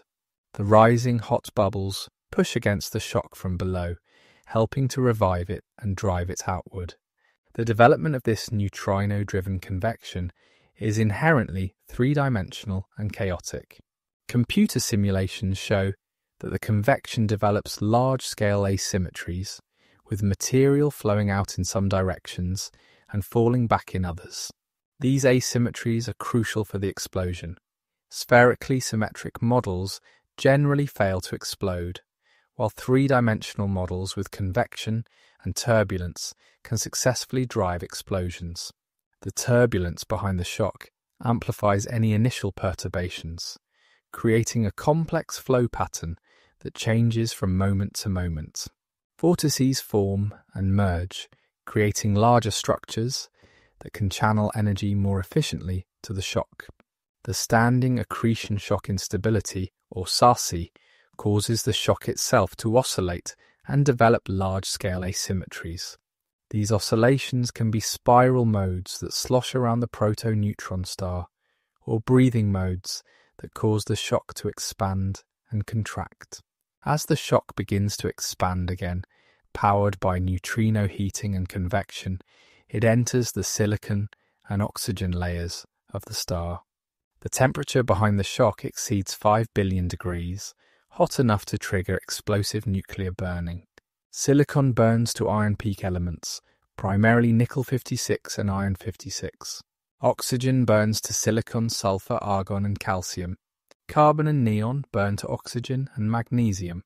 Each of these reactions releases energy that helps drive the explosion. The explosive nucleosynthesis that occurs as the shock propagates through the star is responsible for producing many of the elements we see in the universe. The exact yields depend on the temperature and density conditions, which vary with position in the star and with time as the shock passes through. The innermost ejecta, which experience the highest temperatures, are composed mostly of iron peak elements. Moving outward, we find layers rich in silicon and sulfur, then oxygen and neon, then carbon and helium, and finally hydrogen in the outermost layers if the star retained its envelope. But the most exotic nucleosynthesis occurs in the neutrino-heated bubbles just above the proto-neutron star. Here, the intense neutrino flux drives unusual nuclear reactions that wouldn't occur anywhere else. The neutrinos can convert protons to neutrons and vice versa, creating conditions where the ratio of neutrons to protons can deviate significantly from the equilibrium value. This can lead to the production of rare isotopes that are difficult to make through other processes. In the most extreme conditions, very close to the proto-neutron star surface, the density and temperature are high enough for our process nucleosynthesis to occur. The R process, or rapid neutron capture process, requires an enormous flux of free neutrons, conditions that exist only in the most extreme environments in the universe. Seed nuclei, typically iron peak elements, capture neutrons much faster than they can undergo beta decay, building up very neutron-rich isotopes. These neutron-rich nuclei are far from the Valley of Stability, the region of the nuclear chart where stable isotopes exist. They undergo a series of beta decays, converting neutrons to protons and moving towards stability. The path this decay chain follows depends on the initial neutron richness and the nuclear properties of the isotopes involved. The end result is the production of about half of all elements heavier than iron, including precious metals like gold and platinum, as well as radioactive elements like uranium and thorium. The energy scales involved in these nuclear processes are staggering. Each fusion reaction releases a few million electron volts of energy, and the shock processes about 10 solar masses of material. The total nuclear energy released is about 10 to the 51 ergs, comparable to the kinetic energy of the explosion. This nuclear energy helps to accelerate the ejector and contributes to the optical display of the supernova. Meanwhile, at the centre of the explosion, the proto-neutron star is undergoing its own dramatic evolution. Initially, it has a radius of about 30 kilometres and is opaque to neutrinos. They can only escape from a thin layer at the surface called the neutrinosphere. As the proto-neutron star radiates neutrinos and loses energy, it contracts and heats up. The central temperature can exceed 100 billion degrees, hot enough that quarks begin to become deconfined from nucleons. The matter in the proto-neutron star exists in states that challenge our understanding of nuclear physics. At densities exceeding nuclear density, nucleons may dissolve into a quark-gluon plasma. Strange quarks might appear, forming hyperons or even strange quark matter. The exact composition of matter at these densities is one of the great unsolved problems in physics, and observations of neutron star masses and radii provide crucial constraints on the equation of state of ultra-dense matter. The proto-neutron star cools by neutrino emission over a timescale of about 10 seconds. During this time, it radiates away about 3 times 10 to the 53 ergs of binding energy. 99% of the total energy released in the supernova. The neutrino luminosity is so enormous that if you could somehow stand 1 astronomical unit from a proto-neutron star, the neutrino flux would be lethal, even though neutrinos barely interact with matter. As the proto-neutron star cools and contracts, it spins up due to conservation of angular momentum. If the progenitor star's core was rotating even slowly, the neutron star can be born spinning hundreds of times per second. This rapid rotation can amplify magnetic fields through dynamo action, potentially creating magnetars with surface magnetic fields of 10 to the 15th Gauss, 1,000 trillion times Earth's magnetic field. The explosion itself is far from spherical. The convective plumes and Sassy modes create large-scale asymmetries that persist as the shock propagates through the star. Some directions receive more energy than others, causing the ejector to have a complex, often bipolar structure. These asymmetries also impart a kick to the neutron star, conservation of momentum requiring that if more material is ejected in one direction, the neutron star must recoil in the opposite direction. Neutron star kicks can be substantial, hundreds or even thousands of kilometers per second. These kicks are sufficient to unbind neutron stars from binary systems and to eject them from their parent galaxies. The origin of these kicks is still debated, but they likely result from asymmetric mass ejection combined with asymmetric neutrino emission. If neutrinos are emitted preferentially in one direction, perhaps due to convection or magnetic fields, they can impart a significant momentum to the neutron star. The shock breakout, when the shock reaches the stellar surface, is a brief but brilliant event. For a few minutes to hours, depending on the size of the star, the supernova emits a burst of ultraviolet and X-ray radiation as the shock heats the stellar atmosphere to millions of degrees. This shock breakout emission provides information about the radius of the progenitor star and the energy of the explosion. After shock breakout, the ejecta expand freely into space.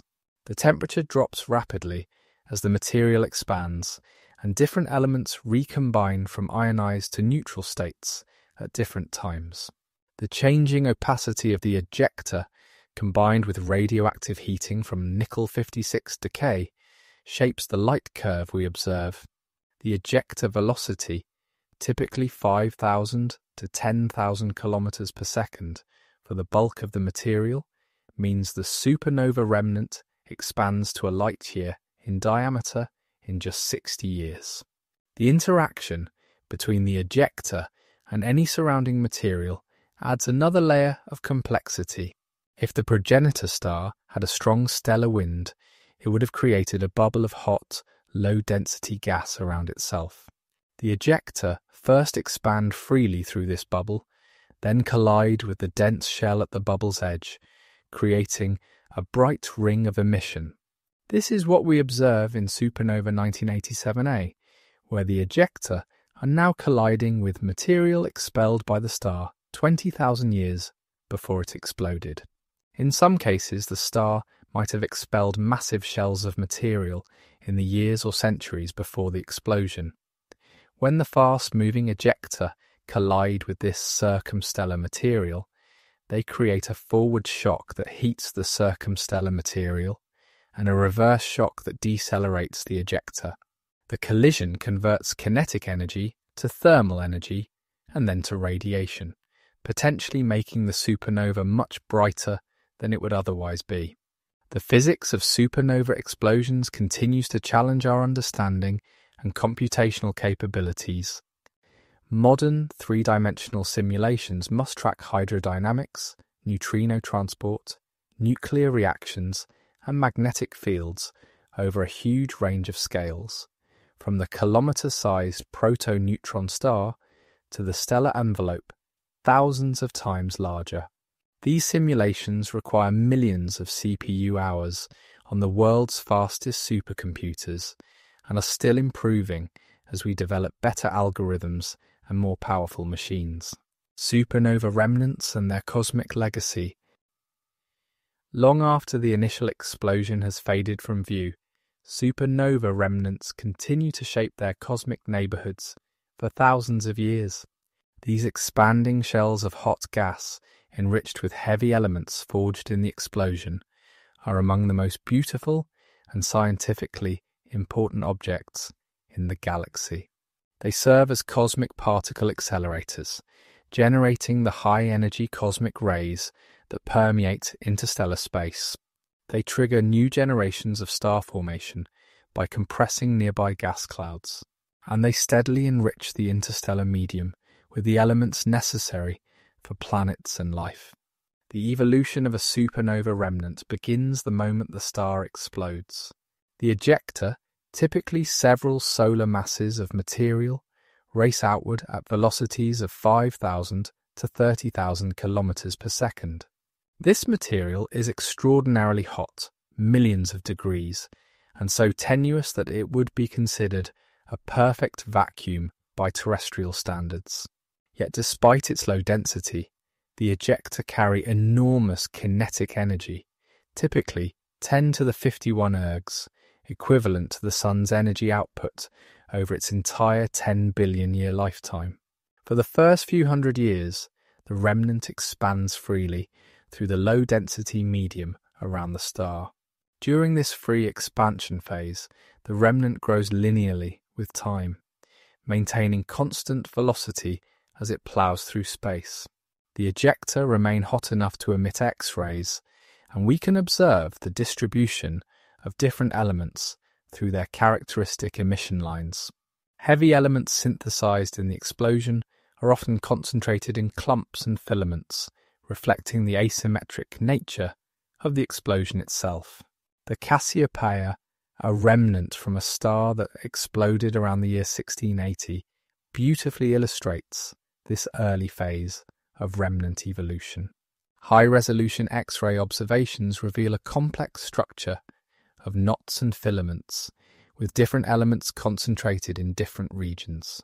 Iron, synthesized in the explosion, appears in some areas, while silicon and sulfur dominate others. The distribution isn't spherically symmetric, but shows clear evidence of jets and asymmetric explosion, with some material moving significantly faster than the average expansion velocity. As the remnant expands, it eventually sweeps up enough interstellar material that the swept-up mass becomes comparable to the ejected mass. This marks the beginning of the Sadov-Taylor phase, named after the scientists who first described it mathematically. During this phase, which lasts for thousands of years, the remnant's evolution is driven by the conversion of kinetic energy to thermal energy as the ejector collide with the interstellar medium. The collision between the fast-moving ejector and the slower interstellar medium creates two shock waves. The forward shock propagates into the interstellar medium, heating and compressing it. The reverse shock propagates back into the ejector, decelerating and heating them. Between these two shocks lies a contact discontinuity that separates the shocked ejector from the shocked interstellar medium. The forward shock is where supernova remnants perform one of their most important functions, accelerating particles to cosmic ray energies. As particles cross and recross the shock front through a process called diffusive shock acceleration, they gain energy with each crossing. This mechanism can accelerate protons to energies of 10 to the 15 electron volts or higher, creating the cosmic rays that fill our galaxy. These cosmic rays don't just zip off into space immediately. The magnetic fields amplified by the shock trap them in the vicinity of the remnant, where they continue to gain energy. The accelerated electrons emit synchrotron radiation as they spiral around magnetic field lines, creating the beautiful radio and X-ray structures we observe in remnants. The protons, being much heavier, don't radiate efficiently, but they can collide with ambient material to produce gamma rays through pion decay. The Tycho supernova remnant from the explosion observed in 1572 shows spectacular evidence of particle acceleration. X-ray observations reveal thin filaments at the forward shock where electrons are being accelerated to tremendous energies. The width of these filaments tells us about the acceleration process. Particles are boosted to such high energies so quickly that they radiate away their energy before they can diffuse very far from the shock. As supernova remnants age and expand, they create vast cavities in the interstellar medium filled with hot, tenuous gas. These superbubbles can be hundreds of light years across and contain gas heated to millions of degrees. When multiple supernovas explode in the same region, as often happens in OB associations, where many massive stars form together, their remnants can merge to create superbubbles that break out of the galactic disk entirely, venting hot gas into the galactic halo. The Cygnus loop, also known as the Veil Nebula, represents a later stage of supernova remnant evolution. This remnant from a star that exploded about 20,000 years ago now spans about 3 degrees on the sky, 6 times the diameter of the full moon. The forward shock has slowed to a few hundred kilometers per second and has swept up about 50 solar masses of interstellar material. The shocked gas glows in optical light as atoms excited by the shock emit characteristic colours: red from hydrogen, green from oxygen, and blue from sulfur. The interaction between supernova remnants and molecular clouds is particularly important for galactic evolution. When a remnant encounters a dense molecular cloud, the shock slows dramatically but compresses the cloud, potentially triggering gravitational collapse and star formation. This process creates a feedback loop. Massive stars explode as supernovas. Their remnants trigger the formation of new stars, some of which will also explode as supernovas. The W44 remnant provides a beautiful example of this interaction. Radio and infrared observations show the remnant colliding with a giant molecular cloud, compressing it and heating it. The shocked molecular gas emits characteristic molecular lines that tell us about the physical conditions in the interaction region. In some places, the compression appears to have triggered the formation of new stars, which will eventually contribute their own feedback to the interstellar medium. Supernova remnants are also crucial for the chemical evolution of galaxies. The heavy elements synthesized in the explosion are initially locked up in hot, ionized gas that's too tenuous to form new stars. But as the remnant evolves and cools, these elements mix with the ambient interstellar medium. Over millions of years, this enriched gas cools and condenses into molecular clouds that give birth to new generations of stars and planets. The distribution of elements within remnants provides crucial information about the explosion mechanism and nucleosynthesis. X-ray spectroscopy can identify emission lines from different elements and measure their abundances and velocities. These observations show that different types of supernovas produce different element patterns. Core collapse supernovas produce lots of oxygen and magnesium, while type Ia supernovas produce mainly iron peak elements. The puppies, a remnant, showcases this chemical enrichment beautifully. X-ray observations reveal knots of almost pure oxygen, glowing at millions of degrees. These oxygen-rich knots are fragments of the star's oxygen layer, expelled in the explosion and now expanding into space at thousands of kilometers per second. Eventually, this oxygen will mix with the interstellar medium and perhaps be incorporated into future planets, where it might form water and support life. Some supernova remnants show evidence of exotic physics. The remnant of supernova 1987A, which we've been observing since the explosion, is now colliding with a ring of material expelled by the star thousands of years before it died. This collision is heating the ring, causing it to glow brightly and revealing the star's mass loss history. The remnant also shows evidence of dust formation, tiny grains of carbon and silicate condensing out of the cooling ejecta. Pulsar wind nebulae represent a special class of supernova remnants, where the central neutron star continues to inject energy long after the explosion. The Crab Nebula is the prototype of this class. The Crab pulsar, spinning 30 times per second, generates a wind of relativistic particles and magnetic fields.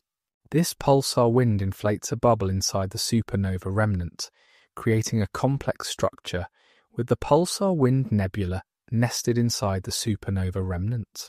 The pulsar wind nebula glows across the electromagnetic spectrum through synchrotron radiation from accelerated electrons. In the Crab Nebula, we can actually see this radiation varying in real time. Wisps of emission near the pulsar brighten and fade on timescales of days to weeks, and the entire nebula shows waves and instabilities propagating outward from the pulsar. The pulsar is gradually spinning down, losing rotational energy, and this energy powers the nebula's emission. Magnetar-powered remnants might represent another exotic class. If the neutron star has an ultra-strong magnetic field, it can inject enormous amounts of energy into the remnant through magnetic dipole radiation. This additional energy source can make the remnant much brighter than expected and might explain some superluminous supernovas and their unusual remnants. The study of supernova remnants has been revolutionized by modern X-ray telescopes like Chandra and XMM Newton. These observatories can resolve fine details in remnants, mapping the distribution of different elements and measuring velocities through Doppler shifts. They've revealed that many remnants have highly asymmetric structures with jets, rings and clumps, that tell us about the explosion mechanism and the progenitor star's final years. Radio observations provide complementary information, tracing synchrotron emission from accelerated electrons and revealing the magnetic field structure. The Very Large Array and other radio telescopes have mapped hundreds of remnants in our galaxy and nearby galaxies, showing how they interact with their surroundings and evolve over time. Gamma-ray observations have opened a new window on remnants as particle accelerators. The Fermi Gamma-ray Space Telescope has detected gamma-ray emission from many remnants, confirming that they accelerate protons as well as electrons. These observations help us understand the origin of cosmic rays and the role of remnants in maintaining the cosmic ray population of our galaxy. As remnants age beyond about 100,000 years, they enter the radiative phase. The shocked gas has cooled enough that radiative losses become important, and the remnant begins to fade. The shell becomes denser and slower, eventually merging with the general interstellar medium. But even as the visible remnant fades, its legacy continues. In the cosmic rays it accelerated, the heavy elements it dispersed, and the star formation it may have triggered. The elements were made of nucleosynthesis in stellar explosions. Every atom in your body, save for hydrogen, has an extraordinary history. The carbon in your DNA, the calcium in your bones, the iron in your blood, all were forged in the nuclear furnaces of dying stars and scattered across space by supernova explosions. This process of creating heavy elements from lighter ones, called nucleosynthesis, is one of the most profound connections between human existence and the cosmos. Tonight, let's explore in detail how supernovas perform this ultimate alchemy, transforming simple hydrogen and helium into the rich periodic table of elements that makes chemistry, geology, and biology possible. The story of element creation begins shortly after the Big Bang, which produced only the lightest elements, about 75% hydrogen, 25% helium, and trace amounts of lithium and beryllium.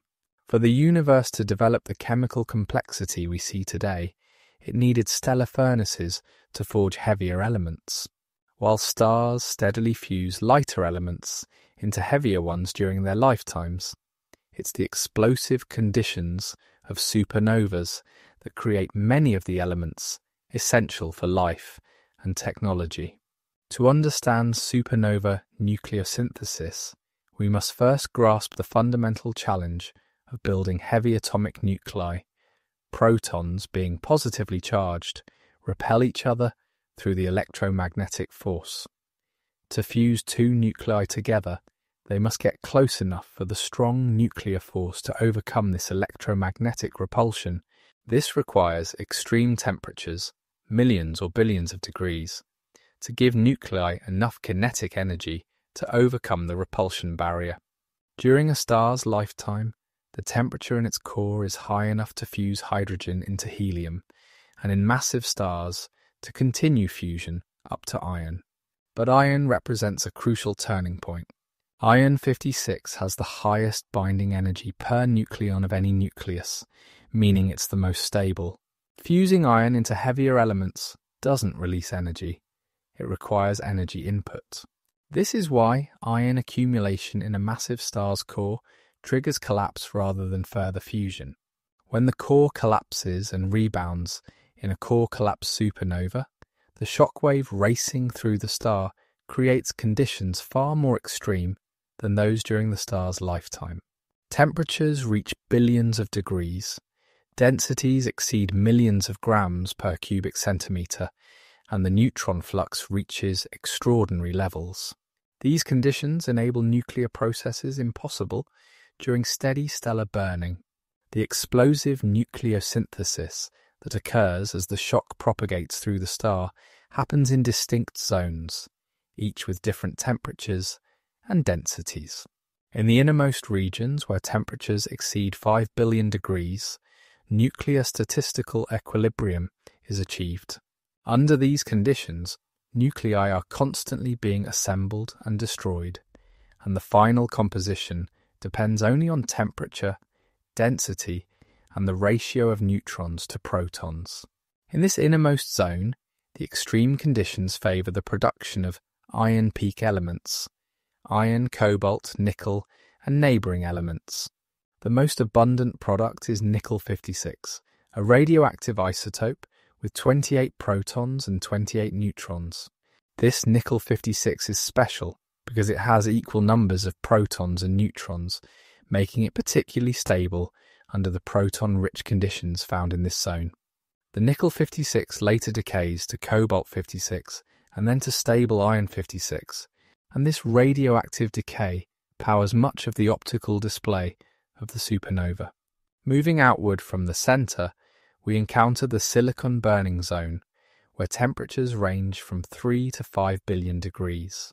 Here, silicon-28 undergoes a complex series of reactions, capturing alpha particles, helium nuclei, to build heavier elements.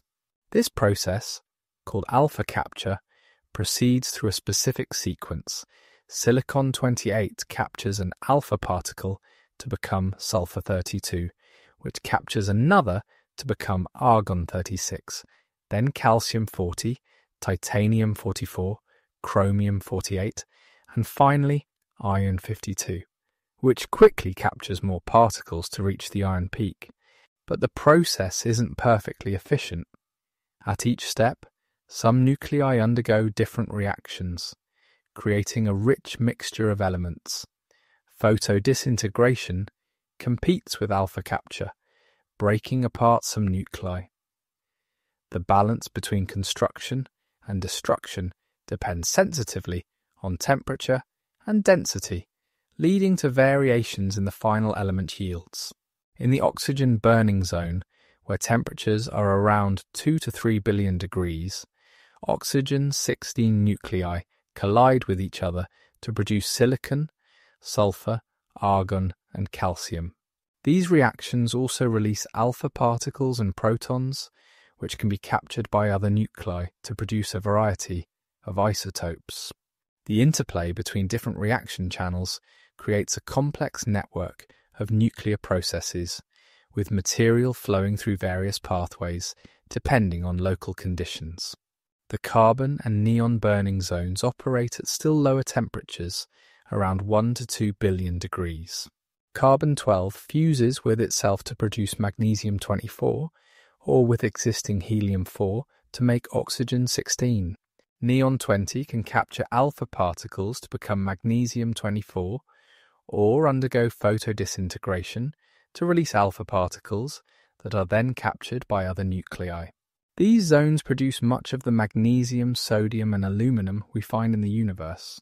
Beyond these main burning zones, the shock wave heats the hydrogen and helium layers to hundreds of millions of degrees, hot enough to trigger rapid hydrogen and helium burning, but not hot enough for heavier element fusion. This produces additional helium, carbon, nitrogen, and oxygen through CNO cycle burning and helium burning processes accelerated by the extreme conditions. But perhaps the most remarkable nucleosynthesis occurs through the R process, the rapid neutron capture process that creates about half of all elements heavier than iron. This process requires an enormous flux of free neutrons, conditions that exist only in the most extreme environments.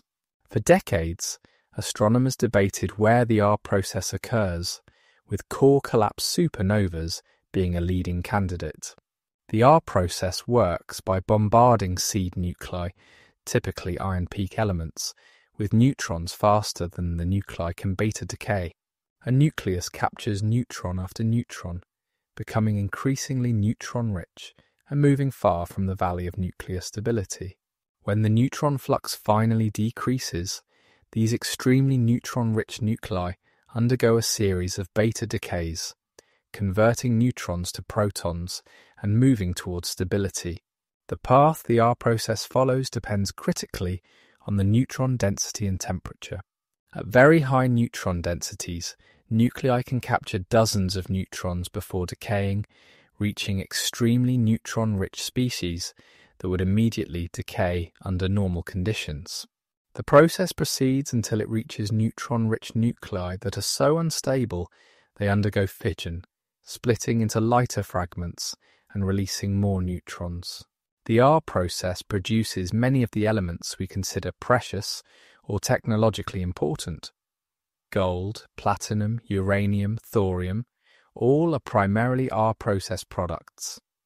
The universality of R process abundance patterns in old stars suggests that the process occurs under similar conditions wherever it happens, producing a characteristic mixture of heavy elements. Recent observations have revealed that neutron star mergers might be even more important than supernovas for R-process nucleosynthesis. The detection of gravitational waves from a neutron star merger in 2017, followed by observations of the optical transient called a kilonova, showed clear signatures of R-process elements being produced. The amount of R-process material ejected in this single event could account for all the gold and platinum in several hundred Earth masses. Type Ia supernovas contribute their own unique nucleosynthetic signature.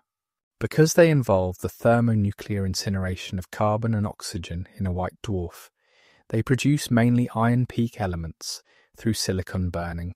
A typical Type Ia supernova produces about 6/10 of a solar mass of iron-56, along with smaller amounts of nickel, cobalt, chromium, and manganese. The uniformity of Type Ia supernovas means they're major contributors to the iron content of the universe. In fact, most of the iron in the universe comes from Type Ia supernovas rather than core collapse events.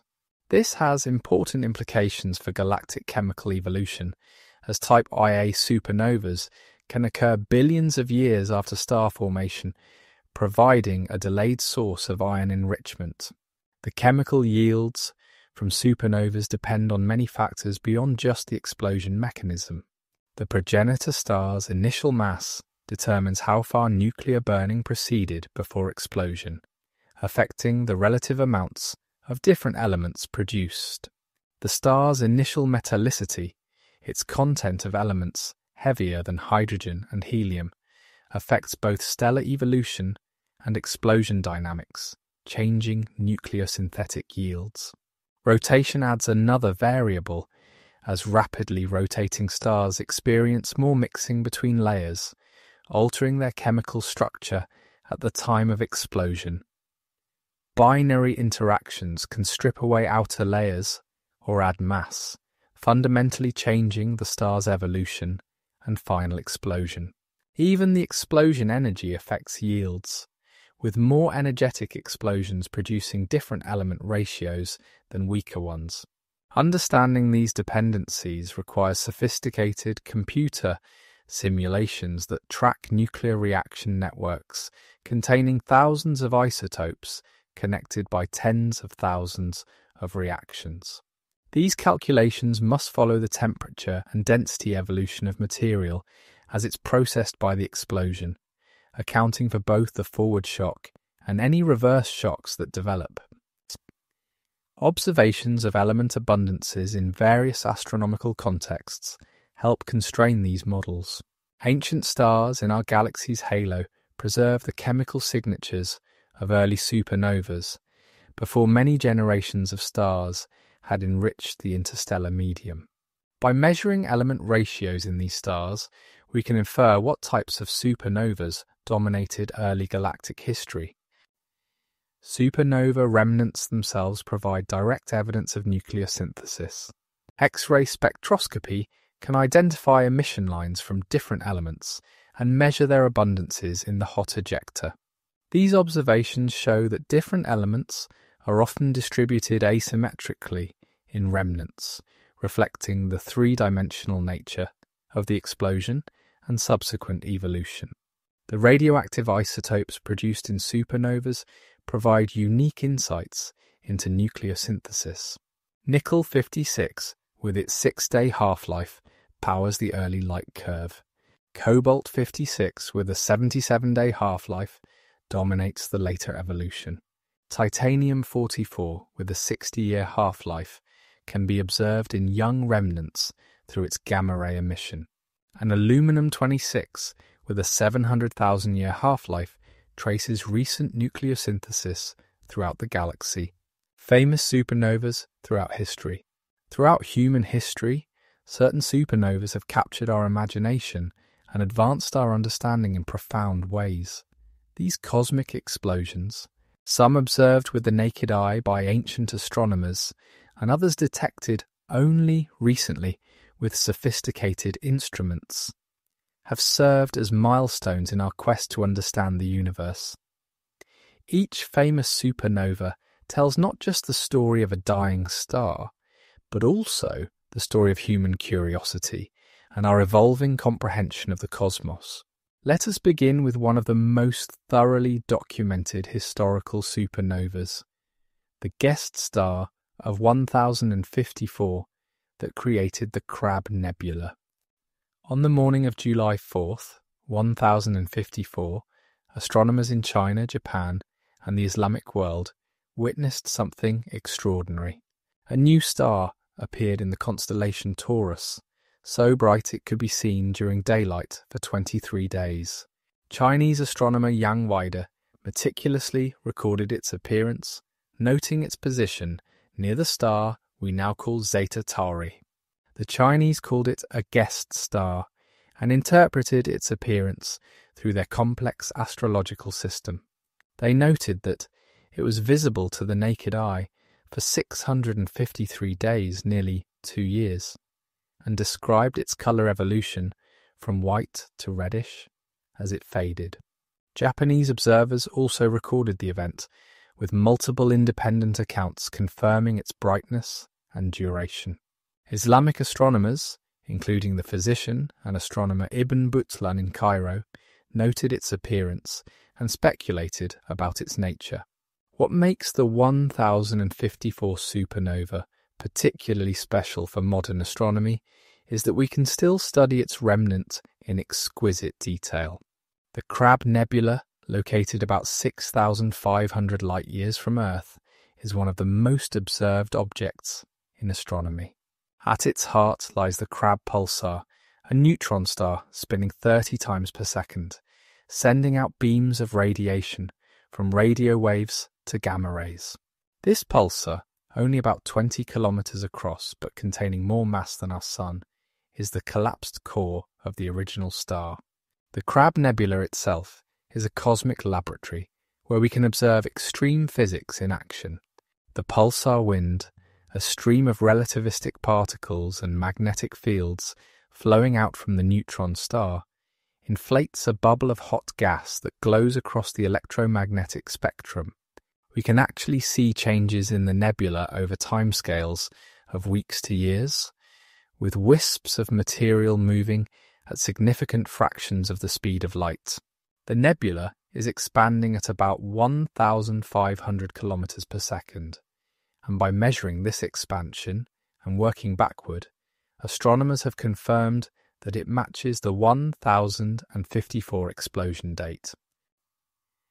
Moving forward in time, we come to Tycho's supernova of 1572, which played a pivotal role in overthrowing ancient cosmology. When the Danish astronomer Tycho Brahe observed this new star in Cassiopeia on November 11th, 1572, European astronomy was still largely based on Aristotelian philosophy, which held that the heavens were perfect and unchanging. The appearance of a new star challenged this fundamental assumption. Tycho's observations were remarkably precise for the pre-telescopic era. Using a large sextant, he measured the supernova's position relative to nearby stars with unprecedented accuracy. More importantly, he demonstrated through parallax measurements, or rather the lack of parallax, that this new star was far beyond the Moon, in the supposedly unchanging celestial sphere. His book De Nova Stella, published in 1573, presented these observations and their revolutionary implications. The supernova reached a peak brightness comparable to Venus, making it the brightest star in the night sky. Tycho observed it for over a year, carefully recording its changing brightness and colour. His systematic approach to observation and measurement set new standards for astronomical precision and helped establish astronomy as a quantitative science rather than a purely philosophical pursuit.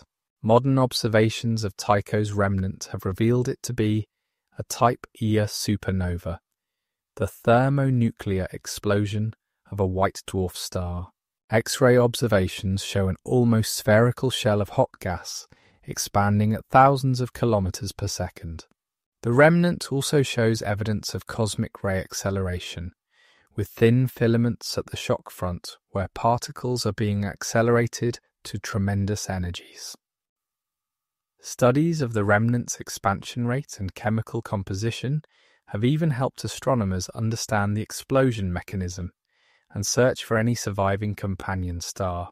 Just 32 years after Tycho's supernova, another bright stellar explosion appeared, this time observed by Johannes Kepler, who had been Tycho's assistant.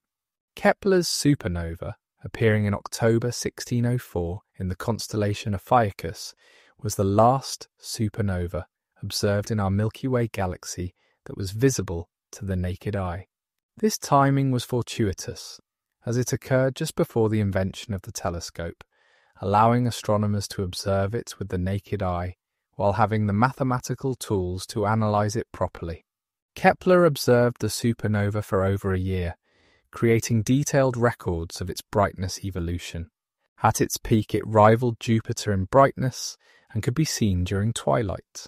Kepler's observations were even more systematic than Tycho's had been, including detailed brightness estimates that modern astronomers can use to reconstruct the light curve. He published his observations in De Stella Nova, contributing to the growing body of evidence that the heavens were not immutable. The remnant of Kepler's supernova, like Tycho's, has been extensively studied with modern instruments. It appears to have been another Type Ia supernova, and observations suggest it might have occurred in a particularly dense environment, possibly inside a stellar wind bubble. The remnant shows a complex structure with multiple shock fronts and evidence of interaction with surrounding material, providing insights into both the explosion mechanism and the progenitor system. These historical supernovas remained the only naked-eye supernovas in our galaxy for centuries, until February 23, 1987, when a blue supergiant star in the Large Magellanic Cloud exploded, creating Supernova 1987A. Although not in our galaxy proper, at a distance of 168,000 light-years, it was close enough to be visible to the naked eye and became the most studied supernova in history, revolutionizing our understanding of stellar explosions. The story of SN 1987A begins 3 hours before the first light reached Earth, when neutrino detectors in Japan, the United States, and the Soviet Union recorded a total of 24 neutrinos from the collapsing stellar core. This was the first time neutrinos from a supernova had ever been detected, confirming theoretical predictions that 99% of a supernova's energy is carried away by these ghostly particles. The Kamiokande 2 detector in Japan recorded 11 neutrinos, the IMB detector in Ohio recorded 8, and the Baksan detector in Russia recorded 5. A tiny fraction of the 10 to the 58 neutrinos that pass through Earth, but enough to mark a new era in multi-messenger astronomy. The progenitor star, Sanjulik 69202, was unusual, a blue supergiant rather than the red supergiant that theorists expected for a Type II supernova. This surprise forced astronomers to reconsider stellar evolution models. The star had apparently been a red supergiant earlier in its life, but had contracted to become a blue supergiant before exploding, possibly due to its lower metallicity compared to stars in our galaxy or due to mass loss from stellar winds. Over the following months and years, SN 1987A provided an unprecedented opportunity to watch a supernova evolve in real time with modern instruments. The light curve showed unusual features, including a slow rise to maximum brightness over about 85 days, powered by the radioactive decay of nickel-56 produced in the explosion. The detection of gamma rays from cobalt-56 decay confirmed our understanding of how radioactive decay powers supernova light curves. Perhaps most remarkably, SN 1987A revealed a complex circumstellar environment that tells the story of the star's final thousands of years. The supernova illuminated 3 rings of material, an inner ring about 1 light-year across and 2 outer rings about 3 times larger. These rings were expelled by the star about 20,000 years before it exploded, when it was in its red supergiant phase. The ultraviolet flash from the explosion caused these rings to fluoresce, and over the following decades, we've watched as the supernova shockwave reaches and heats the inner ring, creating bright hotspots that continue to evolve today. The search for a compact remnant in SN 1987A has been one of the most intriguing aspects of its study. Theory predicts that the explosion should have left behind either a neutron star or a black hole, but for decades, no such object was definitively detected. Only recently have observations with the Atacama Large Millimeter Array provided tentative evidence for a hot blob near the centre that might be a young neutron star surrounded by cooling material. If confirmed, this would be our first direct observation of a neutron star forming from a known progenitor. Moving beyond our local neighbourhood, certain distant supernovas have achieved fame for their role in cosmological discoveries.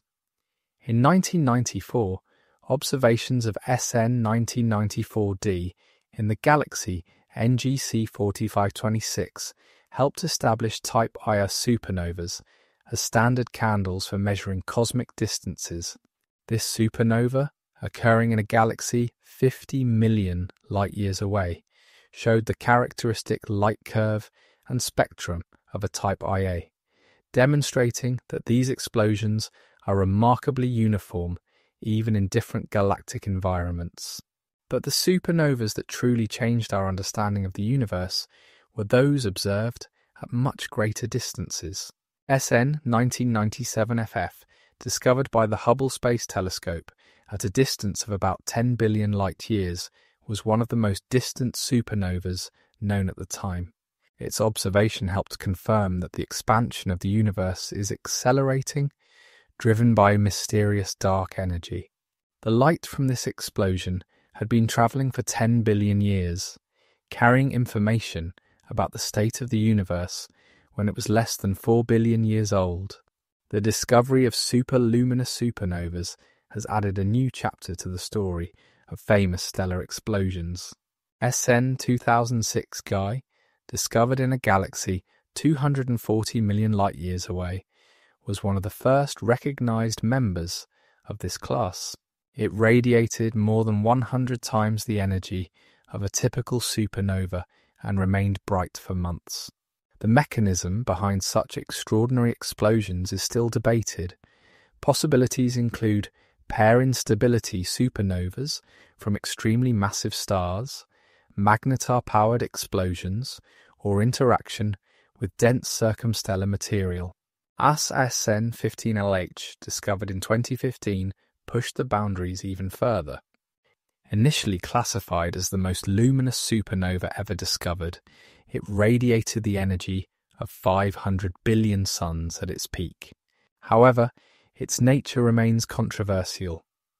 Some astronomers argue it might have been a tidal disruption event, where a star was torn apart by a supermassive black hole rather than a true supernova. This uncertainty highlights how much we still have to learn about the most extreme stellar explosions. The detection of supernova IPTF40 hails in 2014 revealed an entirely new type of stellar explosion. This supernova remained bright for over 600 days, much longer than typical supernovas, and showed multiple peaks in its light curve as if it were exploding multiple times. Even more puzzling, archival data showed a possible eruption at the same location in 1954.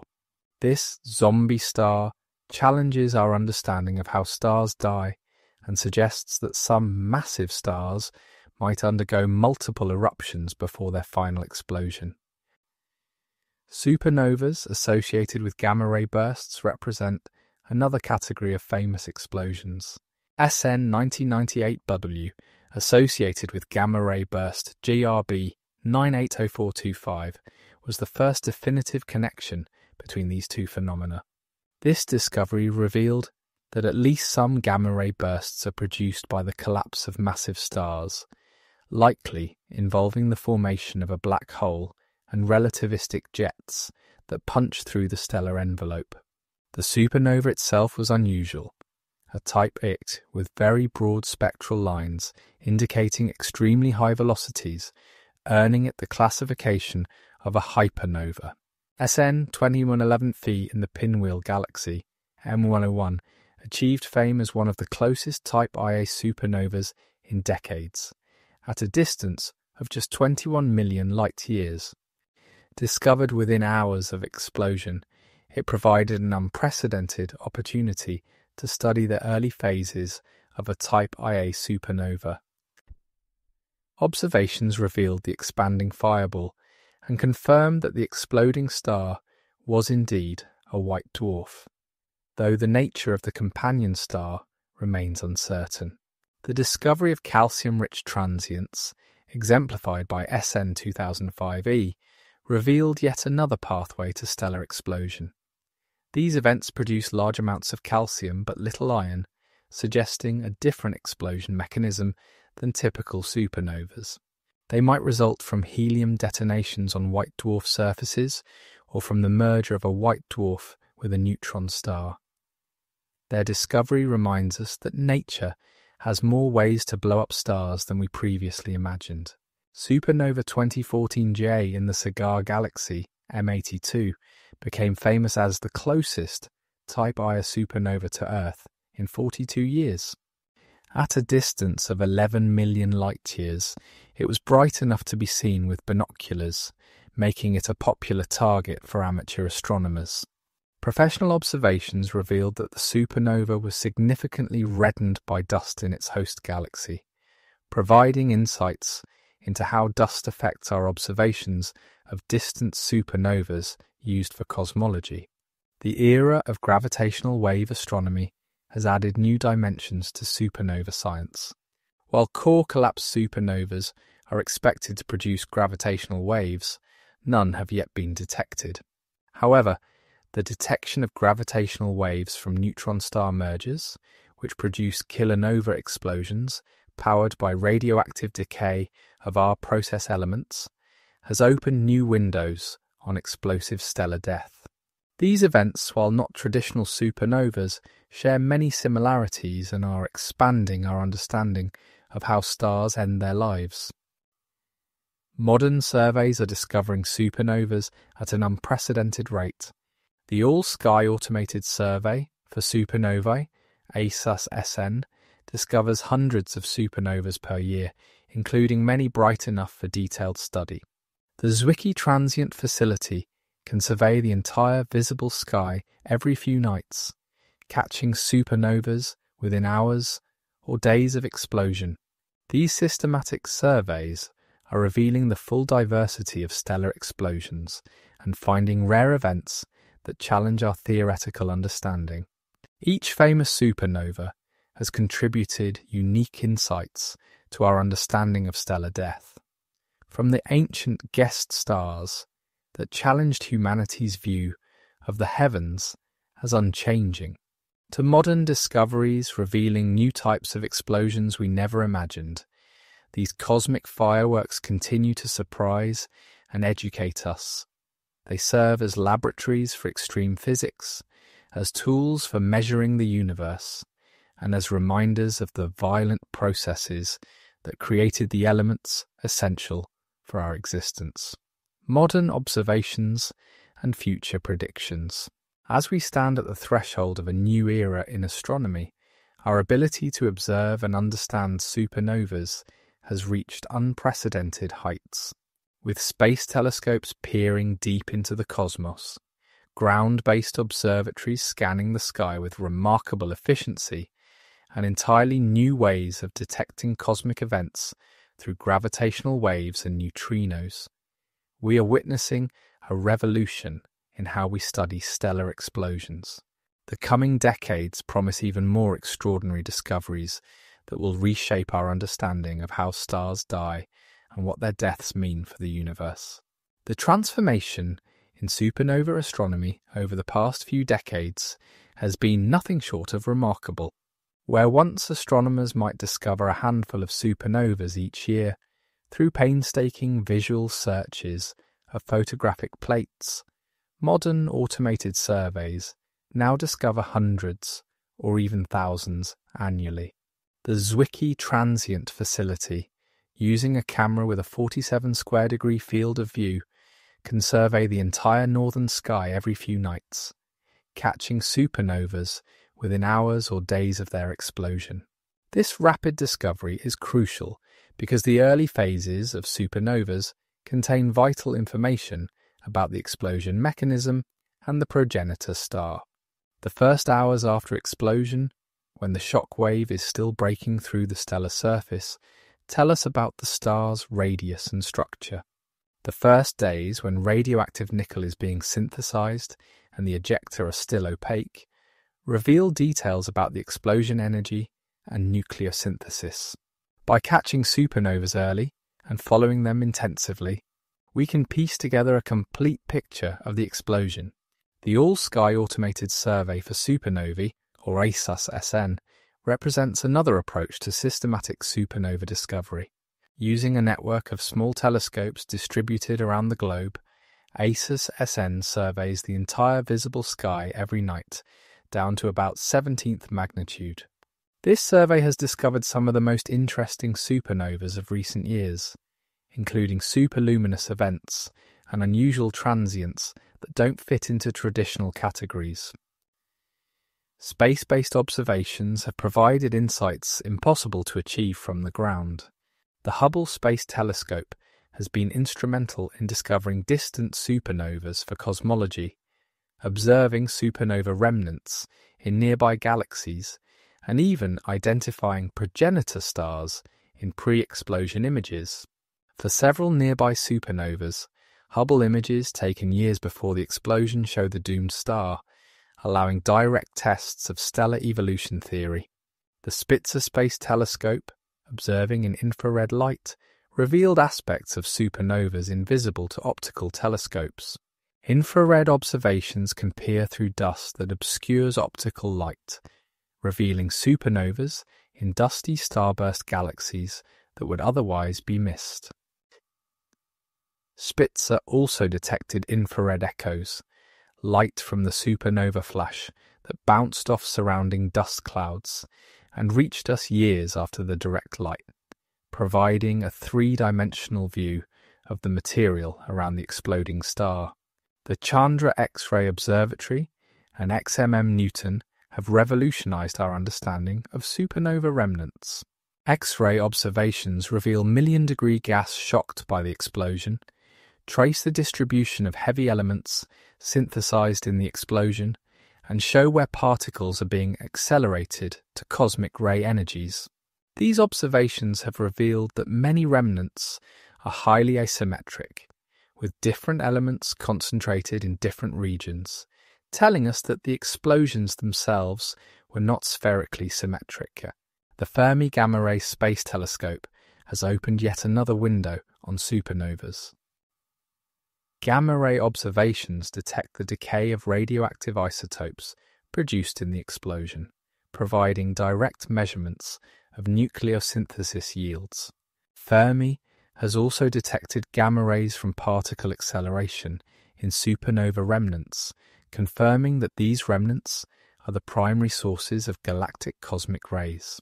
But perhaps the most exciting development is the emergence of multi-messenger astronomy, combining electromagnetic observations with detections of gravitational waves and neutrinos. The detection of neutrinos from Supernova 1987A marked the beginning of neutrino astronomy, and modern neutrino detectors are far more sensitive. IceCube, a cubic kilometre of instrumented ice at the South Pole, could detect thousands of neutrinos from a galactic supernova, providing detailed information about the collapse and explosion mechanism. The next galactic supernova will be a watershed event for astronomy. Modern neutrino detectors will observe the collapse in real time, potentially providing warning hours before the optical brightening begins. The Super Kamiokande detector in Japan, the IceCube detector at the South Pole, and other neutrino observatories around the world are connected through the Supernova Early Warning System, which will alert astronomers worldwide when a burst of neutrinos indicates a stellar collapse in our galaxy. Gravitational wave detectors like LIGO, Virgo, and CAGRA are sensitive enough to detect the gravitational waves from a galactic core collapse supernova. These waves carry information about the dynamics of the collapse and explosion that cannot be obtained any other way.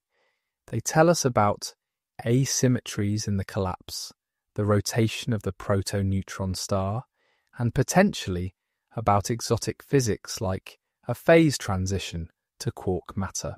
The Vera Rubin Observatory, formerly known as the Large Synoptic Survey Telescope, will transform supernova science when it begins operations.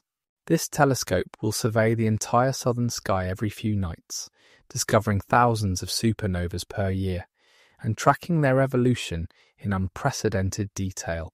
The systematic nature of the survey will allow statistical studies of supernova populations, revealing rare events and subtle correlations that current surveys miss. The James Webb Space Telescope is already revolutionizing our understanding of the early universe, and this includes observations of the first supernovas. JWST can detect supernovas at redshifts greater than 10, when the universe was less than 500 million years old. These first supernovas, from population 3 stars made of pristine hydrogen and helium from the Big Bang, might have been very different from supernovas today. More massive, more energetic, and producing different patterns of elements. Looking further into the future, the next generation of extremely large telescopes will provide unprecedented resolution and sensitivity for supernova studies. The extremely large telescope, with its 39-meter mirror, will be able to resolve individual stars in galaxies tens of millions of light-years away, potentially identifying supernova progenitors and their environments in great detail. The Giant Magellan Telescope and the 30-meter telescope will provide similar capabilities, ushering in an era where we can study supernovas in distant galaxies with the same detail we currently achieve for events in our cosmic neighbourhood. The Nancy Grace Roman Space Telescope, scheduled for launch in the mid-2020s, will conduct a systematic survey for Type Ia supernovas to study dark energy. By observing thousands of Type Ia supernovas with consistent methodology and excellent calibration, Roman will determine whether dark energy is constant or evolving, potentially revealing the nature of this mysterious component that dominates the universe's energy budget. Future neutrino detectors will be even more sensitive to supernova neutrinos. The proposed Hyper Kamiokande detector in Japan will have 8 times the volume of Super Kamiokande, able to detect hundreds of thousands of neutrinos from a galactic supernova. The Deep Underground Neutrino Experiment in the United States will use liquid argon technology to achieve excellent energy resolution for supernova neutrinos. These detectors will provide such detailed information about the neutrino emission that we'll be able to follow the proto-neutron star's evolution second by second. Advances in computer simulation are keeping pace with observational improvements. Modern three-dimensional simulations of core collapse supernovas now successfully explode in computers, something that eluded theorists for decades. These simulations include detailed neutrino transport, three-dimensional hydrodynamics, and sophisticated nuclear reaction networks. As computers become more powerful, simulations will include additional physics like magnetic fields and rotation, approaching realistic models of how massive stars actually explode. Machine learning and artificial intelligence are transforming how we analyze supernova data. Neural networks can classify supernovas from their light curves and spectra more accurately and quickly than human experts. Machine learning algorithms can identify unusual supernovas that don't fit standard categories, flagging them for detailed study. As surveys produce ever larger datasets, these computational techniques become essential for extracting scientific insights. The discovery of new types of transients continues to expand our understanding of stellar death. Rapidly evolving transients that brighten and fade in just days challenge our models of how stars explode. Intermediate luminosity transients, brighter than novae but dimmer than supernovas, might represent failed supernovas or electron capture supernovas. Each new class of transient reveals another pathway for stellar death, showing that nature is more creative in destroying stars than we imagined. Future observations will also better connect supernovas to their progenitor stars. By monitoring nearby galaxies continuously, we'll catch more supernovas in the act and identify their progenitors in pre-explosion images. This will reveal which stars explode as which types of supernovas, testing and refining our theories of stellar evolution. We might discover that some stars we thought would explode actually collapse quietly into black holes, or that stars we thought were stable can explode under certain conditions.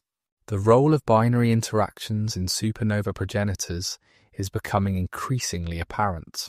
Many massive stars are in binary systems, and interaction with a companion can dramatically alter a star's evolution and eventual explosion.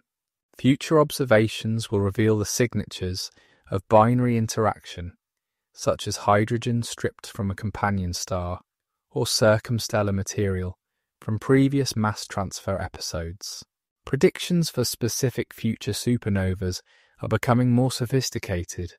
Betelgeuse, the red supergiant in Orion, has been closely monitored following its unusual dimming in 2019 and 2020. While this dimming was likely due to dust ejection rather than imminent collapse, Betelgeuse will explode as a supernova sometime in the next 100,000 years. When it does, it will appear as bright as the full moon and be visible during the day, providing humanity with a spectacular celestial show and astronomers with an unprecedented opportunity to study a supernova at close range. Other candidate stars for future nearby supernovas include Antares, another red supergiant about 600 light-years away, and Spica, a close binary system where mass transfer might trigger a supernova.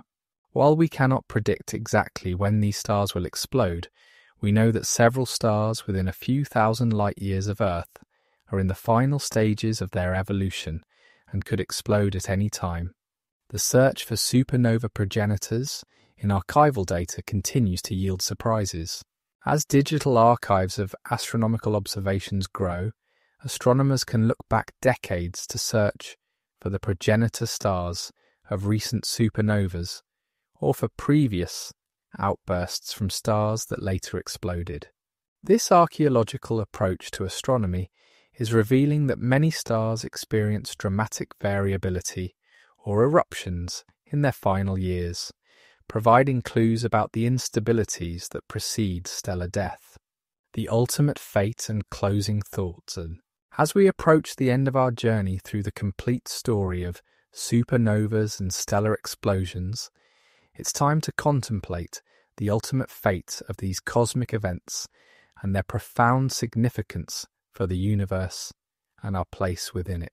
Supernovas are not merely spectacular light shows or interesting astrophysical phenomena.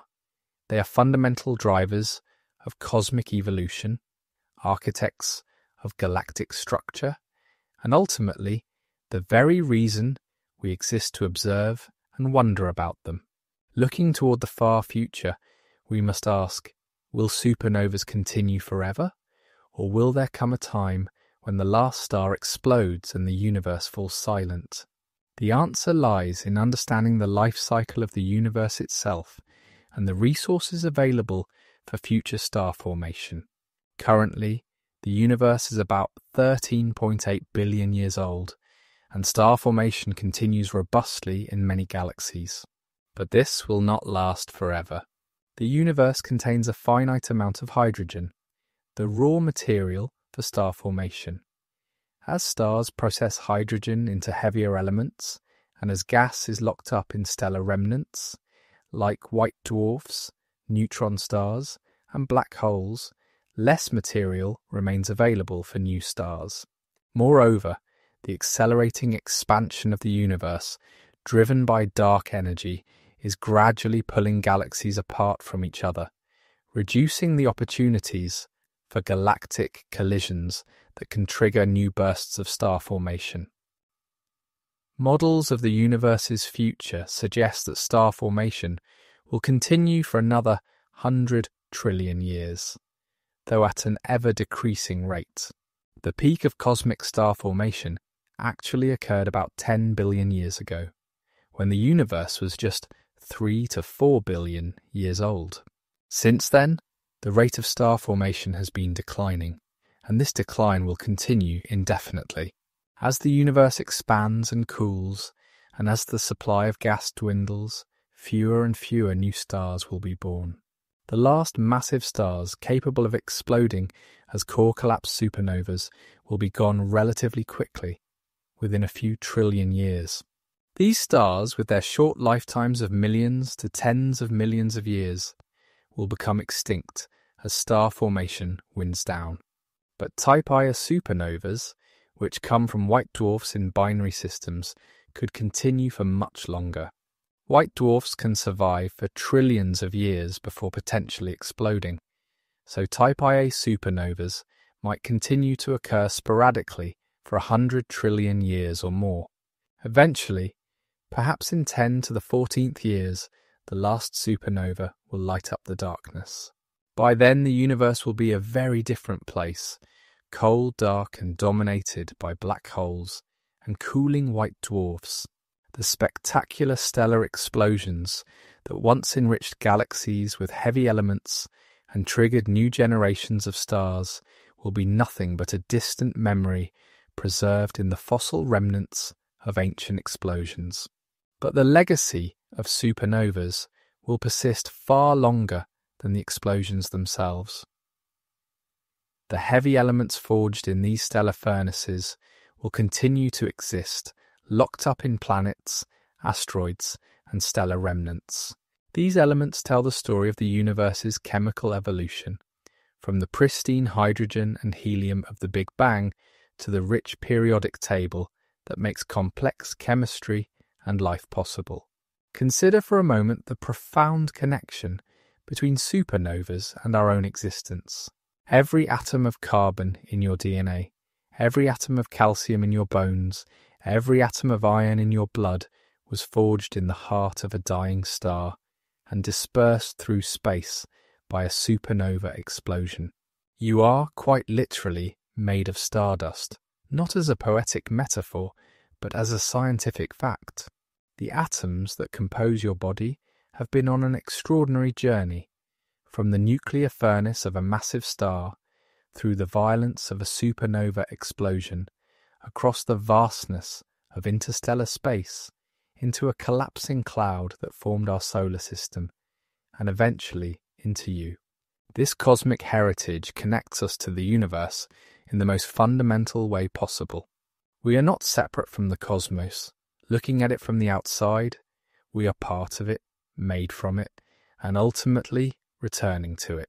When we study supernovas, we are studying our own origins, tracing our atomic ancestry back billions of years to explosions in distant corners of the galaxy. The elements created by supernovas don't just make life possible, they make technology possible. The iron in our buildings, the copper in our electronics, the gold in our jewellery, the uranium in our nuclear reactors, all were created in the extreme conditions of stellar explosions. Without supernovas, the universe would contain only hydrogen, helium, and trace amounts of lithium. There would be no rocky planets, no water, no organic molecules, and certainly no astronomers to wonder about the nature of stars. Supernovas also play a crucial role in regulating star formation and galaxy evolution. The energy and momentum injected by supernova explosions stir up the interstellar medium, creating turbulence that can both trigger and suppress star formation.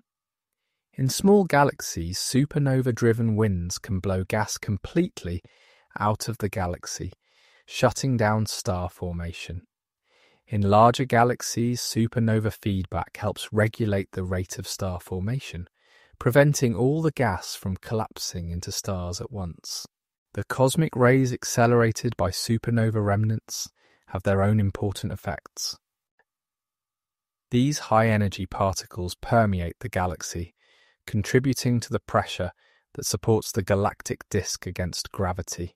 When cosmic rays strike Earth's atmosphere, they create cascades of secondary particles that can affect cloud formation and potentially climate. Some scientists have suggested that nearby supernovas in Earth's past might have affected the evolution of life by increasing radiation levels and driving genetic mutations. The role of supernovas in enabling life goes beyond just creating heavy elements. The shock waves from supernovas can compress molecular clouds, triggering the formation of new stars and planetary systems. Our own solar system might have been born this way, with a nearby supernova providing both the trigger for the sun's formation and the injection of freshly synthesized radioactive isotopes that we can still detect in meteorites today. Supernovas have also served as cosmic lighthouses, allowing us to map the universe and discover its fundamental properties. Type Ia supernovas, with their consistent peak brightness, revealed that the expansion of the universe is accelerating, driven by mysterious dark energy. This discovery, one of the most important in cosmology, fundamentally changed our understanding of the universe's past, present, and future. As we've explored tonight, supernovas come in many varieties, each telling a different story about stellar evolution and death. From the thermonuclear explosions of white dwarfs to the core collapse of massive stars, from pair instability supernovas in the early universe to the exotic explosions we're just beginning to discover, each type of supernova plays a unique role in the cosmic ecosystem.